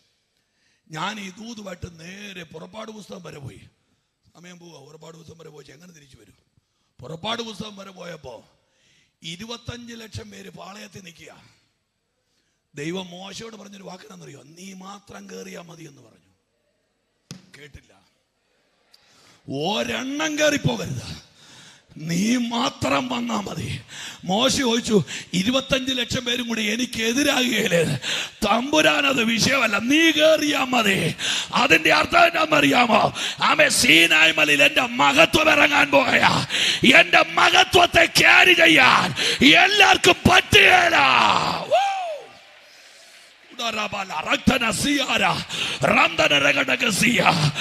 നീ പാളയത്തിൽ നിൽക്കാനല്ല, ദൈവ ചെലവിനെ ഒരു ഗ്ലോറിയിലേക്ക് കയറ്റ. ഒന്ന് ശരിക്കും ആരാധിക്കാവോ?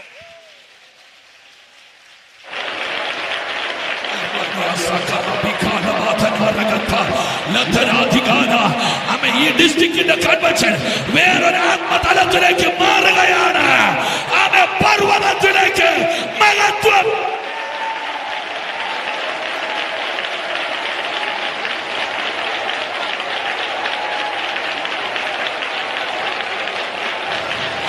ഇന്ന് രാത്രി എന്റെ ആവേശം കൊണ്ടൊരു വാക്ക് കേൾക്കി പറയാ. ദൈവം ഒരു തലമുറയെ അന്വേഷിക്കുകയാ. വിദ്യാഭ്യാസമുള്ളവരെയല്ല, മഹത്വം ചുമക്കാൻ കരുത്തുള്ള ഒരു തലമുറയെ ഇന്ന് രാത്രി ദൈവം ഇവിടെ അന്വേഷിക്കുകയാ. ആത്മാവിനെ ചുമക്കാൻ.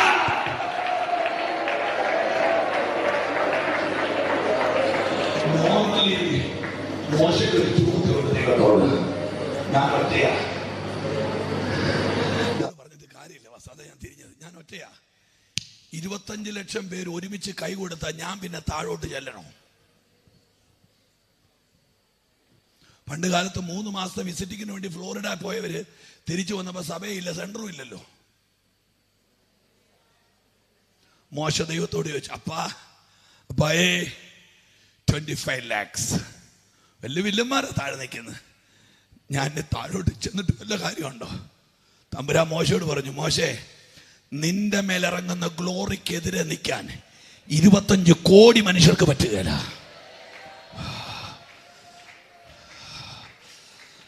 എനിക്കതൊക്കെ എങ്ങനെ, ഐ കാന്റ് എക്സ്പ്ലെയിൻ.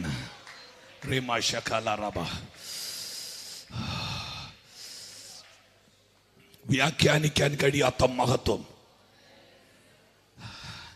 ചില അഹരോന്മാരുടെ തലയ്ക്കകത്ത് കാളക്കുട്ടിയുണ്ട്. ആ കാളക്കുട്ടി പുറത്തു വരും. മോശ ഇറങ്ങിയാൽ പിന്നെ അത് വാഴുകയില്ല.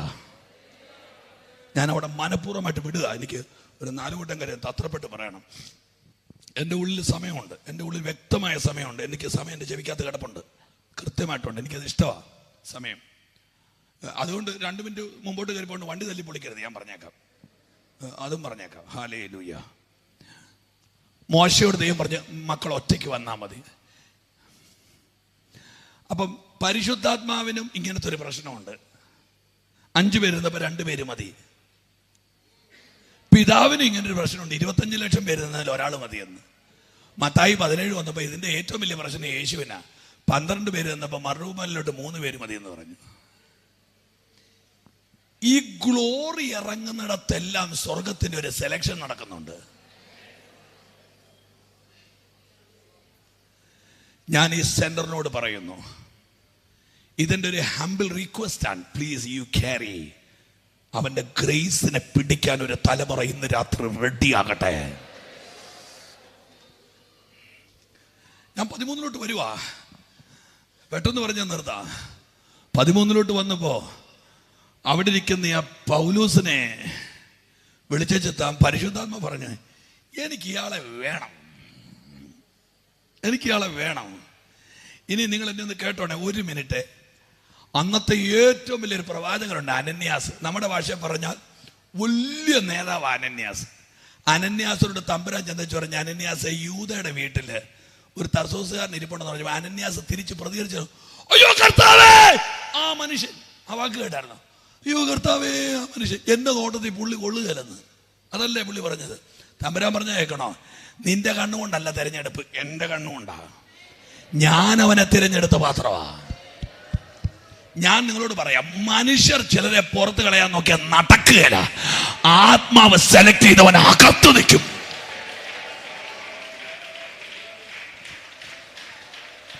പിന്നെ അഹരോന്റെ വടിക്ക് ചോടില്ല, വേരില്ല, വെള്ളമില്ല, വെയിലില്ല, പക്ഷെ കായ്ച്ചു. അപ്പൊ ദൈവം തിരഞ്ഞെടുത്തവന് ചോടും വേണ്ട, വേരും വേണ്ട, വെള്ളവും വേണ്ട, വെയിലും വേണ്ട, കേട്ടുമില്ല. ആരോട് പറയാൻ? ഇനി ഞാൻ മനഃപൂർവ്വമായിട്ട് പുസ്തകം അടച്ചു, മനഃപൂർവ്വമായിട്ട് അടച്ചതാ. ഈ 5 പേരുടെ നടക്കുന്ന പൗലോസിന്റെ കണ്ണിലേക്ക് നോക്കി ഹോളി സ്പിരിറ്റ് പറഞ്ഞ്, എനിക്ക് നിന്നെ വേണം. ബർന്നബാസിനോട് പറഞ്ഞു, എനിക്ക് നിന്നെ വേണം, പൊങ്ങിക്കോളാൻ പറഞ്ഞു വിടുന്നു. അന്ത്യോക്യ സഭയ്ക്കകത്തുനിന്ന് പരിശുദ്ധാത്മാവിന്റെ ഒപ്പം നിൽക്കാൻ 2 എണ്ണത്തിനെ പൊക്കി. ഈ പൊക്കിയ മനുഷ്യനെ ഏഷ്യ മൈനറിലോട്ട് ഒരു സിംഹത്തെ ഇറക്കി വിടുന്ന പോലെ തമ്പുരാൻ അങ്ങ് ഇറക്കി വിട്ടു. ഇനി നിങ്ങൾ കേട്ടോണേ, പൗലൂസിൽ എൻ്റെ അകത്ത് കിടക്കുന്ന 2-3 കൂട്ടം കാര്യം പറയാം. 1, പൗലൂസിനെ പൂട്ടിയിട്ടാൽ ലേഖനം ഉണ്ടാവും, പുള്ളിനെ അഴിച്ചു വിട്ടാൽ സഭയുണ്ടാവും. ഇത് നിങ്ങളോട് പറഞ്ഞ് എന്നെ ഓടിച്ചിട്ട് തൊഴിക്കണം. ഒന്നുകൂടെ പറയട്ടെ, മഹത്വം ചുമക്കുന്ന ഈ പുള്ളിനെ പൂട്ടിയിട്ടാൽ ലേഖനം ഉണ്ടാകും, തുറന്നു വിട്ടാൽ സഭയുണ്ടാകും. നിങ്ങൾ സ്തോത്രം പറയുന്ന വരെ ഞാനിത് പറഞ്ഞുകൊണ്ടിരിക്കും. പൂട്ടിയിട്ടാൽ ലേഖനം ഉണ്ടാകും, അഴിച്ചുവിട്ടാൽ സഭയുണ്ടാകും. നമ്മുടെ സെന്ററിലെ ഏതെങ്കിലും ഒരു ദൈവദാസനെ ഇതുപോലെ ജയിലിലിട്ടെങ്കിൽ സംഭവിക്കാൻ പോകുന്ന കാര്യം ഞാൻ പറയാം. ആ ഇരുമ്പഴി കാണുന്ന രീതിയിൽ 4 സെൽഫി എടുക്കും, കമ്പിക്കിടക്കൂടെ കൈയിട്ടേച്ച് എന്നിട്ട് ഫേസ്ബുക്കിനകത്ത് കൊടുത്തേച്ച് പറയും, ഞാൻ ജയിലിലാണ്, താഴെ അക്കൗണ്ട് നമ്പരും കൊടുക്കും.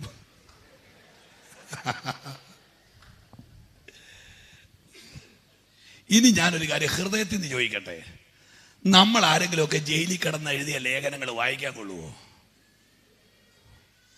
അതിനകത്ത് പ്രാക്ക് തന്നെ ആയിരിക്കത്തില്ലേ? പൗലോസ് ജയിലിൽ കിടന്നു എഴുതിയ അവന്റെ വിളിയാലുള്ള ആശയില്ലെന്നും വിശുദ്ധന്മാരിൽ അവന്റെ അവകാശത്തിന്റെ മഹിമാധനമെന്നതാണ് അവന്റെ ബലത്തിന്റെ വല്ലഭത്വത്തിന്റെ വ്യാപാരത്തിൽ വിശ്വസിക്കുന്ന നമുക്ക് വേണ്ടി വ്യാപരിക്കുന്നവന്റെ ശക്തിയുടെ അളവറ്റ വലിപ്പം ഇന്നതെന്ന് നിങ്ങൾ അറിയേണ്ടതിന് ഞാൻ പ്രാർത്ഥിക്കുന്നു. അങ്ങനെ അവൻ ക്രിസ്തുവിലും വ്യാപരിച്ച് അവനെ മരിച്ചവന്റെ ഉയർത്തൽ എല്ലാ വാഴ്ചകൾക്കും അധികാരങ്ങൾക്കും ഈ ലോകത്തിൽ മാത്രമല്ല വരുവാൻ വിളിക്കപ്പെടുന്ന സകല നാമത്തിനും ആത്യന്തം മീതെ ഇരുത്തിയിട്ട് അവന്റെ അധികാര സഭയ്ക്ക് കൈമാറി. ഇത് എഴുതിയത് AC ട്രെയിനകത്തിരുന്നോണ്ടല്ല, പരിക്കൻ കാരാഗ്രഹത്തിന്റെ അകത്തിരുന്നുണ്ടാവും. സാഹചര്യങ്ങളെ ആമെ ചവിട്ടി മെതിക്കുന്ന ഒരാത്മീക തലമുറ എഴുന്നേറ്റ് വരുമെന്ന് പറഞ്ഞാൽ കരമടിക്കാൻ കരുത്തുള്ളവൻ ശക്തിയോടെ ആമെ പൂട്ടിയാലും അടിച്ചാലും ഈ മനുഷ്യൻ ഭീഷണിയാ.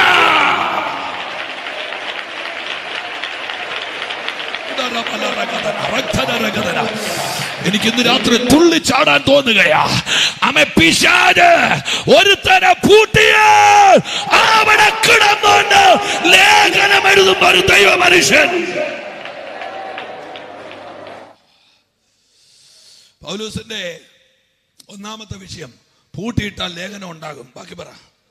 അഴിച്ചുവിട്ടാൽ സഭയുണ്ടാകും. കാര്യം സാഹചര്യം ഈ മനുഷ്യനെ ബാധിക്കുകയില്ല. നിങ്ങളൊന്ന് ഓർത്തു നോക്കിയേ, ആ ദൈവ മനുഷ്യനെ പെട്ടെന്ന് നിർത്താവേ. നല്ല പിടിപാടുള്ള മനുഷ്യനാ.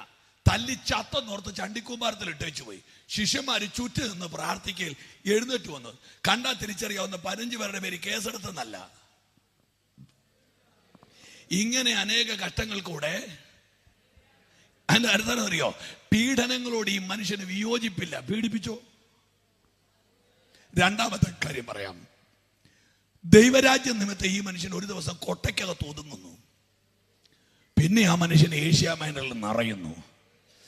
രണ്ടാമത്തെ ദൂത് സഭ കേട്ടോണം. നിന്നെ എവിടെ ഒതുക്കിയോ അവിടെ അഭിഷേകം നിന്നെ നിറയ്ക്കാൻ പോകയാ. എത്ര പേർക്ക് ആ ദൂതിന് ആമേൻ പറയാൻ പറ്റും? ഏത് ഹോളി സ്പിരിറ്റ് ഓഫ് ഗാഡ് എവിടെ ദൈവദാസനെ മാതാവേ എവിടെ നിന്നെ ഒതുക്കിയോ അവിടെ എന്റെ ദൈവത്തിനെ നിറയ്ക്കാൻ പോകയാ.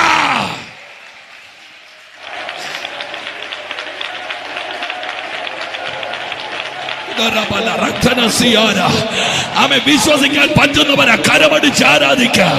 ആത്മാവ് നിന്നെ സെലക്ട് ചെയ്താൽ നിന്നെ ഒതുക്കാൻ ഒരാൾക്കും പറ്റുകയില്ല. എവിടെ ശക്തിയാണ് കരമടിച്ച്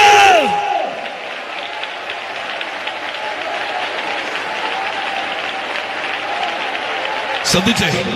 രണ്ട് കാര്യം പറയാം, സമയമില്ലാത്തോണ്ടാ. നിങ്ങളുടെ ആരാധനയ്ക്ക് ഇടയ്ക്ക് ഇടപെട്ടതിൽ ക്ഷമിക്കുക. ആമേ. വെള്ളിയാഴ്ച യേശുവിനെ ഒരു തുണി കൊണ്ട് ചുറ്റി വെച്ചു പോയി. വെള്ളിയാഴ്ച ഒരു തുണി യേശുവിനെ ചുറ്റി വെച്ചു പോയി. ഞായറാഴ്ച ആ തുണി യേശു ചുരുട്ടി വെച്ചു പോയെന്ന്. ആമേ. വെള്ളിയാഴ്ച യേശുവിനെ ചുരുട്ടി ആമേ ചുറ്റിയ തുണി ഞായറാഴ്ച യേശു ചുരുട്ടിയെങ്കിൽ ഏതാണോ നിന്നെ ചുറ്റിയത് അതിനെ നീ ചുരുട്ടാൻ പോകയാ. ആരാധിക്കാൻ പറ്റുന്നവർ ആരാധിക്കുക.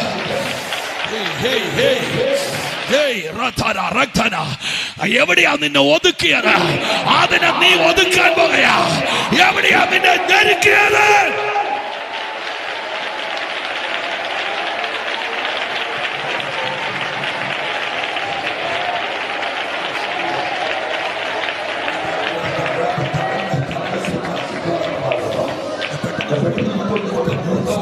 എനിക്ക് വെപ്രാളം വരുന്നു. ഒന്ന്, പൗലോസിനെ പൂട്ടിയ ലേഖനം അഴിച്ചു വിട്ടാൽ സഭ. രണ്ട്, കൊട്ടയ്ക്കകത്ത് ഒതുങ്ങും ഏഷ്യ മൈനറിൽ പറഞ്ഞു നിറയും. കൊട്ടയ്ക്കകത്ത് ഒതുങ്ങും ഏഷ്യ മൈനറിൽ നിറയും. മൂന്നാമത്തെ ഒരു കാര്യം ഒന്ന് തൊട്ടിട്ട് നമുക്ക് പ്രാർത്ഥിക്കാം. പൗലോസ് ഒരിക്കൽ ഒരു ആഗ്രഹം പറഞ്ഞു, എനിക്ക് റോമിൽ പോകണമെന്ന്. കുറെ നാൾ കഴിഞ്ഞപ്പോൾ ദൈവം പൗലോസിനോട് പറഞ്ഞു, ഞാൻ നിന്നെ റോമിൽ അയക്കുമെന്ന്. ആമേൻ. ദൈവമക്കൾ എഴുതി വെച്ചോടെ, ആഗ്രഹങ്ങളോട് പോരാട്ടമില്ല, ആലോചനയോട് പോരാട്ടമുണ്ട്. നീ ചിന്തിച്ചാൽ അത് ആഗ്രഹം, ദൈവം പറഞ്ഞാലോ ആലോചന. ആരോടോ ദൈവം എന്ന് പറയുന്നു, നിന്റെ ആഗ്രഹങ്ങൾ ഇന്ന് രാത്രി ആലോചനയായി മാറാൻ പോകുകയാ. ആരുടെയൊക്കെയോ ആഗ്രഹങ്ങളെ പരിശുദ്ധമാവ് സൈൻ ചെയ്യാൻ പോകുകയാ. നിന്റെ ആഗ്രഹം ദൈവത്തിന്റെ ശക്തിയോടെ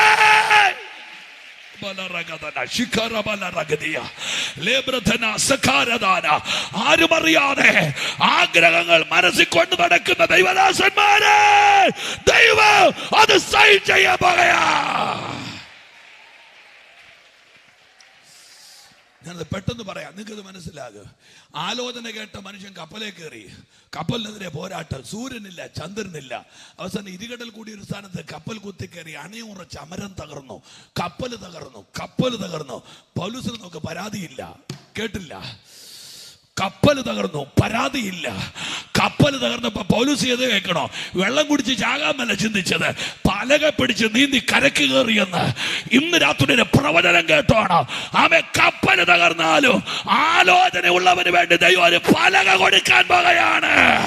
ആമേ, കപ്പൽ തകരട്ടെ.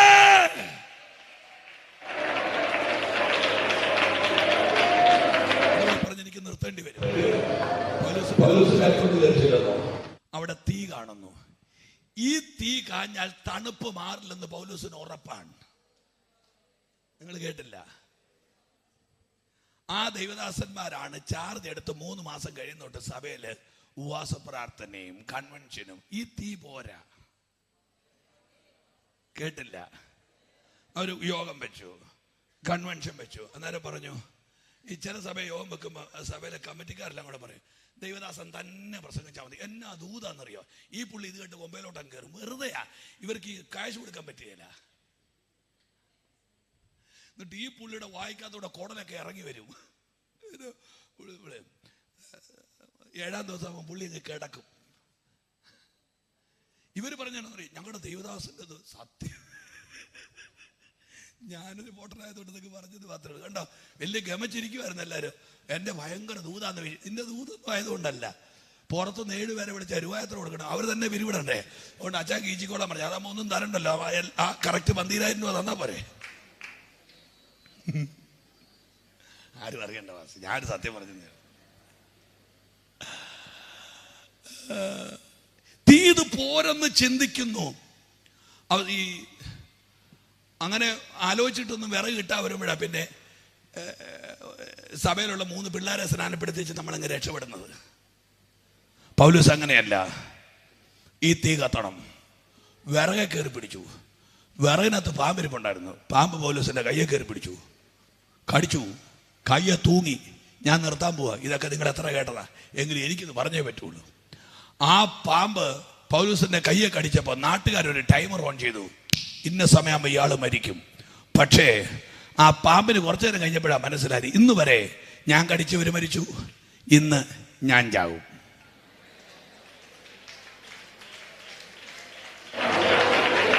കാര്യം എന്നറിയോ? ആത്മാവ് സെലക്ട് ചെയ്തവന്റെ മുമ്പിൽ ആരോട് പറയാൻ? എന്റെ യേശുപ്പാ.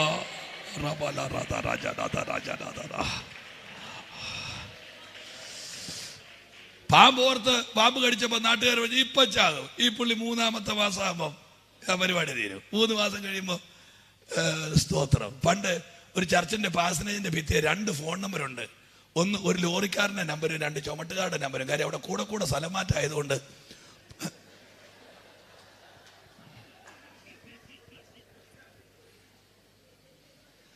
ലോറി പാസിന് അലമാരി കയറ്റേ. പാസിന് അലമാരി കണ്ടാലേ അറിയാം കൂടെ സ്ഥലം മാറ്റമാണ്. ചളുകി അയ്യോ ഒന്നും പറയണ്ട എന്നെ കർത്താവേ. പാമ്പ് കയ്യെ കയറി തൂങ്ങിയപ്പോൾ പാമ്പിനൊരു കാര്യം മനസ്സിലായി, ഈ ആത്മാവ് സെലക്ട് ചെയ്തു എന്റെ സിരയിൽ കൂടെ എന്റെ വിഷം ഓടുകയല്ലെന്ന്. ഞാൻ നിർത്തുകയാണേ. ഇതൊരു സാധാരണ രാത്രി. Is time of God. ഇന്ന് രാത്രി എവിടെയോ പൈശാചിക പോയിസണുകൾ ബ്രേക്ക് ചെയ്യപ്പെടാൻ പോകുകയാ. ദൈവദാസന്മാരുടെ, അഭിഷിക്തന്മാരുടെ, ആത്മാവുള്ളവരുടെ പ്രാണന് പിശാചു വെച്ച വിലങ്ങ് എന്റെ തമ്പുരാൻ ഒന്ന് ശരിക്കും ആരാധിക്കാവോ പ്ലീസ്?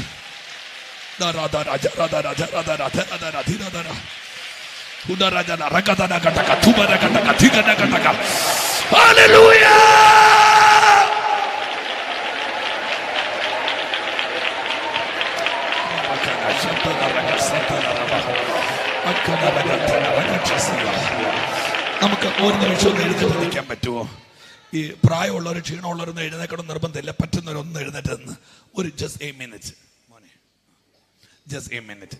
അയ്യോ ഞാൻ പോകാനല്ല കേട്ടോ, നിങ്ങൾ പോകാൻ പറഞ്ഞില്ല, പ്ലീസ് 2 മിനിറ്റോടെ എല്ലാവരും എന്നെ നോക്കാവോ? എല്ലാവരും എന്നെ നോക്കാവോ? ഹല്ലേലൂയ. ഇനി നിങ്ങൾ എന്നെ ഒന്ന് ശ്രദ്ധിക്കണേ, ഒരു 2 മിനിറ്റ് എന്നെ ഒന്ന് ശ്രദ്ധിച്ച് കിട്ടിയാൽ മതി. ദേവദാസന്മാർ എഴുന്നേക്കണമെന്നില്ലായിരുന്നെങ്കിലും സ്തോത്രം, sorry. Hallelujah.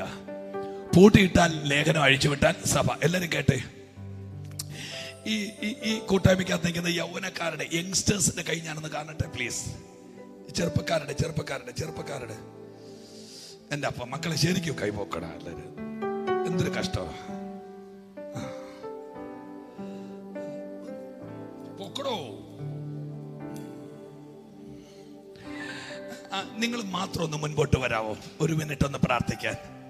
Please come forward. Youngsters, പിള്ളേർ മാത്രം. നിങ്ങളെല്ലാവരും ഇറങ്ങിക്കോ. നിങ്ങൾ മാത്രം എടുത്താൽ മതി.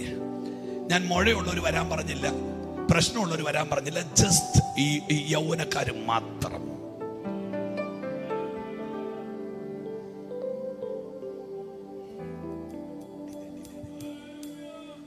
വന്നേ പെട്ടെന്ന് വന്ന്. ബസ് 2 മിനിറ്റ് പോയാൽ എന്നോട് വഴക്ക് പിടിക്കോ? ഇല്ലല്ലോ. ഓ യേശുവേ, എൻ ജീവനെ നിന്മാർവിൽ ഞാൻ ചാരുന്നപ്പാ, നിൻ കൈകളെന്നെ പുണരുന്നല്ലോ, ഒഴുകുന്നു നിൻ സ്നേഹം എന്നിൽ, നീ മാത്രമേ എന്റെ ദൈവം. യേശുവേ, എൻ ജീവനെ നിന്മാർവിൽ ഞാൻ ചാരുന്നപ്പാ, നിൻ കൈകളെന്നെ ഉണരുന്നല്ലോ, ഒഴുകുന്നു നിൻ സ്നേഹം എന്നിൽ, നീ മാത്രമേ. മകളി വരിയൊന്ന് കേട്ടോണേ. നിന്നോട് ചേർന്ന് കുറെ കൂടെ ചേർന്ന് നിൻ കാൽപ്പാടുകളിൽ നടക്കും ഞാനെന്നും, നിന്നോട് ചേർന്ന് കുറെ കൂടെ ചേർന്ന് നിൻ കാൽപ്പാടുകളിൽ നടക്കും ഞാനെന്നും.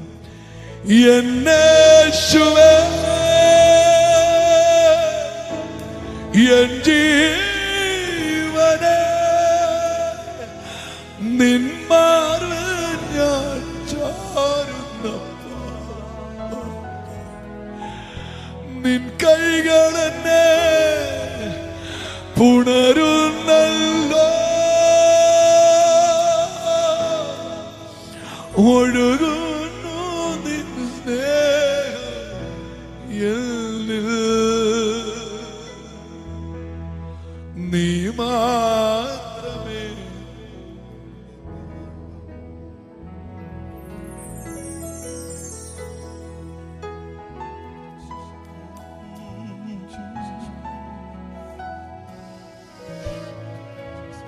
ദൈവമക്കൾ ഒരു നിമിഷം എന്നെ ഒന്ന് നോക്കിക്കേ.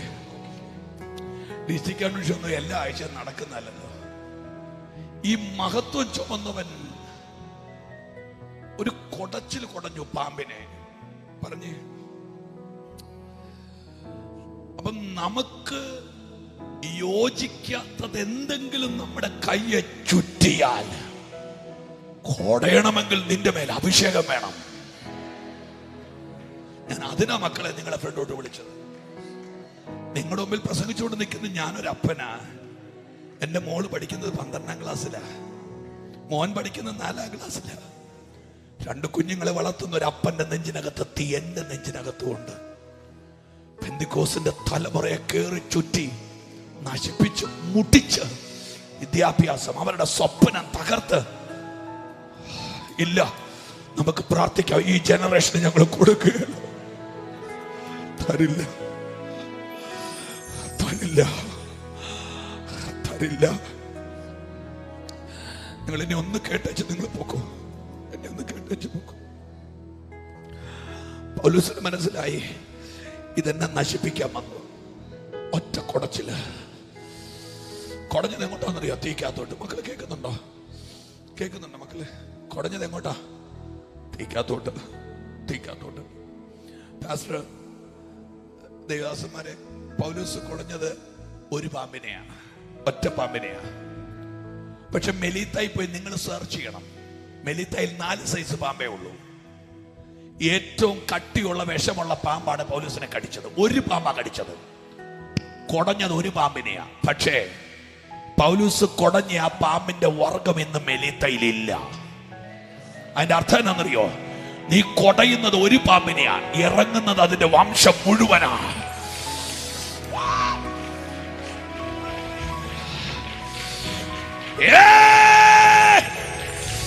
കരമടിച്ച് കുഞ്ഞുങ്ങളെ ആരാധിച്ച് ഒരു ദൈവത്തിന്റെ ഗ്ലോറി.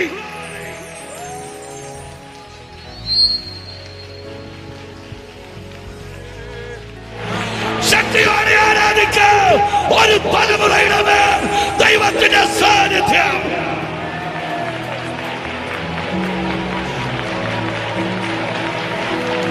ശക്തിയോടെ ഞങ്ങളുടെ കുഞ്ഞുങ്ങളെ തരിയറ ദുഷ്ടപിശാചേ.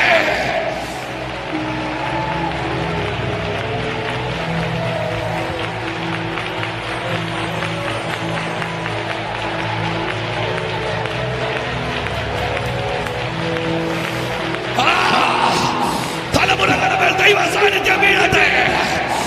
കുഞ്ഞുങ്ങളെ ആരാധിക്കുക.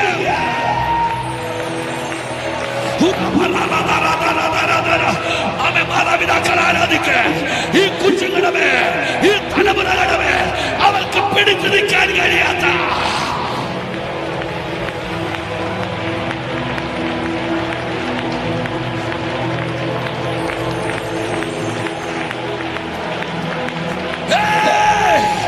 പത്തനാപുരം സെന്ററിൽ ഏകിക്കുന്ന തലമുറകൾ പിശാചിനുള്ളതല്ല.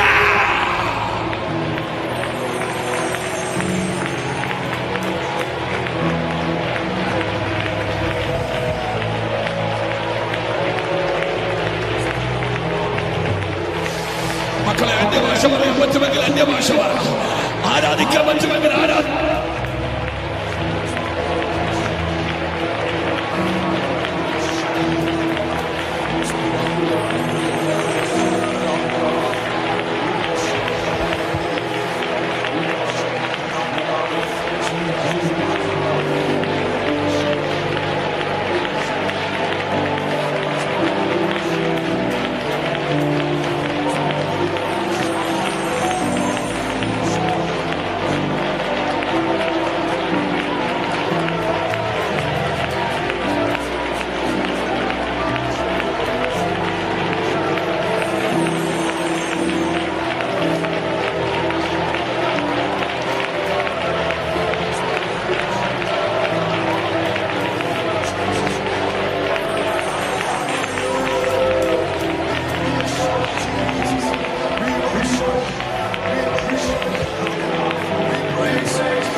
ഒരു തലമുറ ആത്മസാന്നിധ്യത്തിന് വേണ്ടി, ഒരു തലമുറ മഹത്വത്തിന് വേണ്ടി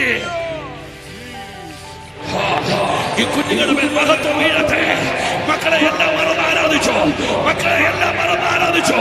സമയം പൊക്കോട്ടെ, സമയം പൊക്കോട്ടെ. ആരെ നോക്കണ്ട. നിങ്ങളുടെ മേൽ തീ വീഴുന്നു, നിങ്ങളുടെ മേൽ തീ വീഴുന്നു, നിങ്ങളുടെ മേൽ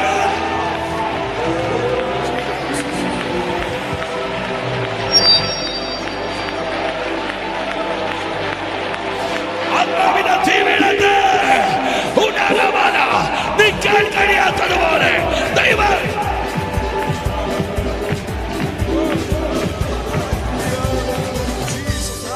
നൃത്തം ചെയ്ത് ആരാധിച്ച്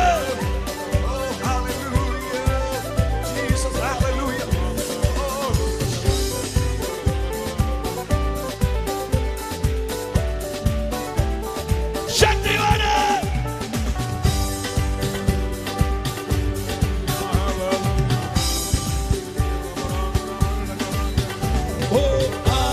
നൂറ്റാണ്ടിലെ അനുഭവം അതിശയം ലോകത്തിൽ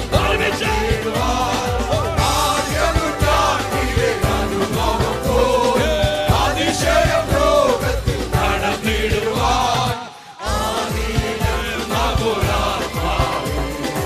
അമിതബലം തരണേ.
പരിശുദ്ധാത്മാവേ ശക്തി പകർന്നിടണേ.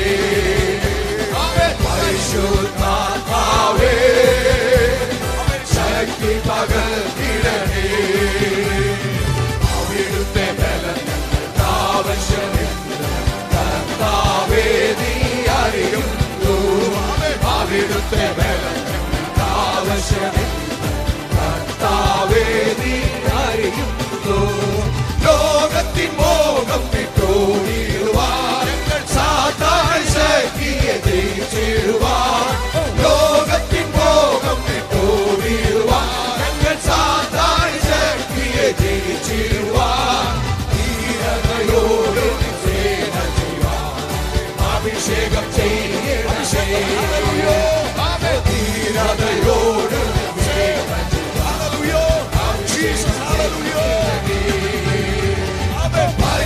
പരിശുദ്ധാത്മാവേ ശക്തി പകർന്നിടണേ. പരിശുദ്ധാത്മാവേ ശക്തി പകർന്നിടണേ. കൃപകളും വരങ്ങളും ചൊരിച്ചിടുവാൻ ഞങ്ങൾ വചനത്തിൽ വേരുവി നടന്നിടുവാൻ. കൃപകളും വരങ്ങളും ചൊരിച്ചിടുവാൻ ഞങ്ങൾ വചനത്തിൽ വേരുവി നടന്നിടുവാൻ.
വ്യക്തികളെ ചലിപ്പിക്കുന്ന ദൈവശക്തിയുടെ വ്യാപാരം. Receive, receive, receive. പരിശുദ്ധാത്മാവേ, സ്ഥിരമാനകനാണ് കുട്ടികളെ പുതിയ അഭിഷേകം, പുതുഭാഷകൾ സംസാരിക്കുന്നത്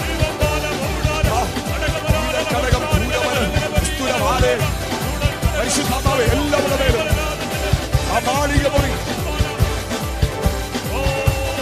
പത്തനാവനത്തെ ചരിത്രങ്ങളെ മാറ്റുന്ന ആത്മപ്രവർത്തിയുടെ രാത്രി കുടുംബങ്ങളെ പരിശുദ്ധാത്മാവേ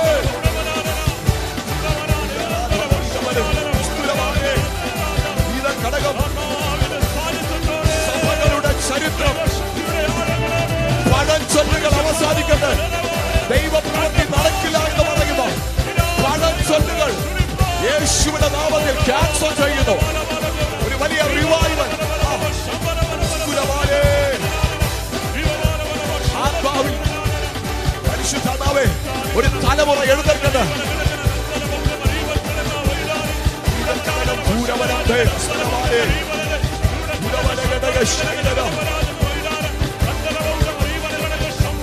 തെരഞ്ഞെടുപ്പുകൾ ഉണ്ടാകട്ടെ. തെരഞ്ഞെടുത്തവനെ കൊണ്ട് ധീരധാരം ധീരധാരം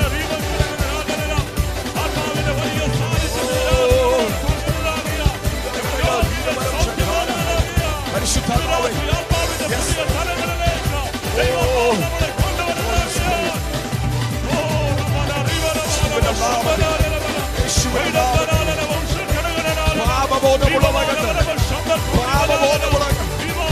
നീതിയെ കുറിച്ചും ന്യായ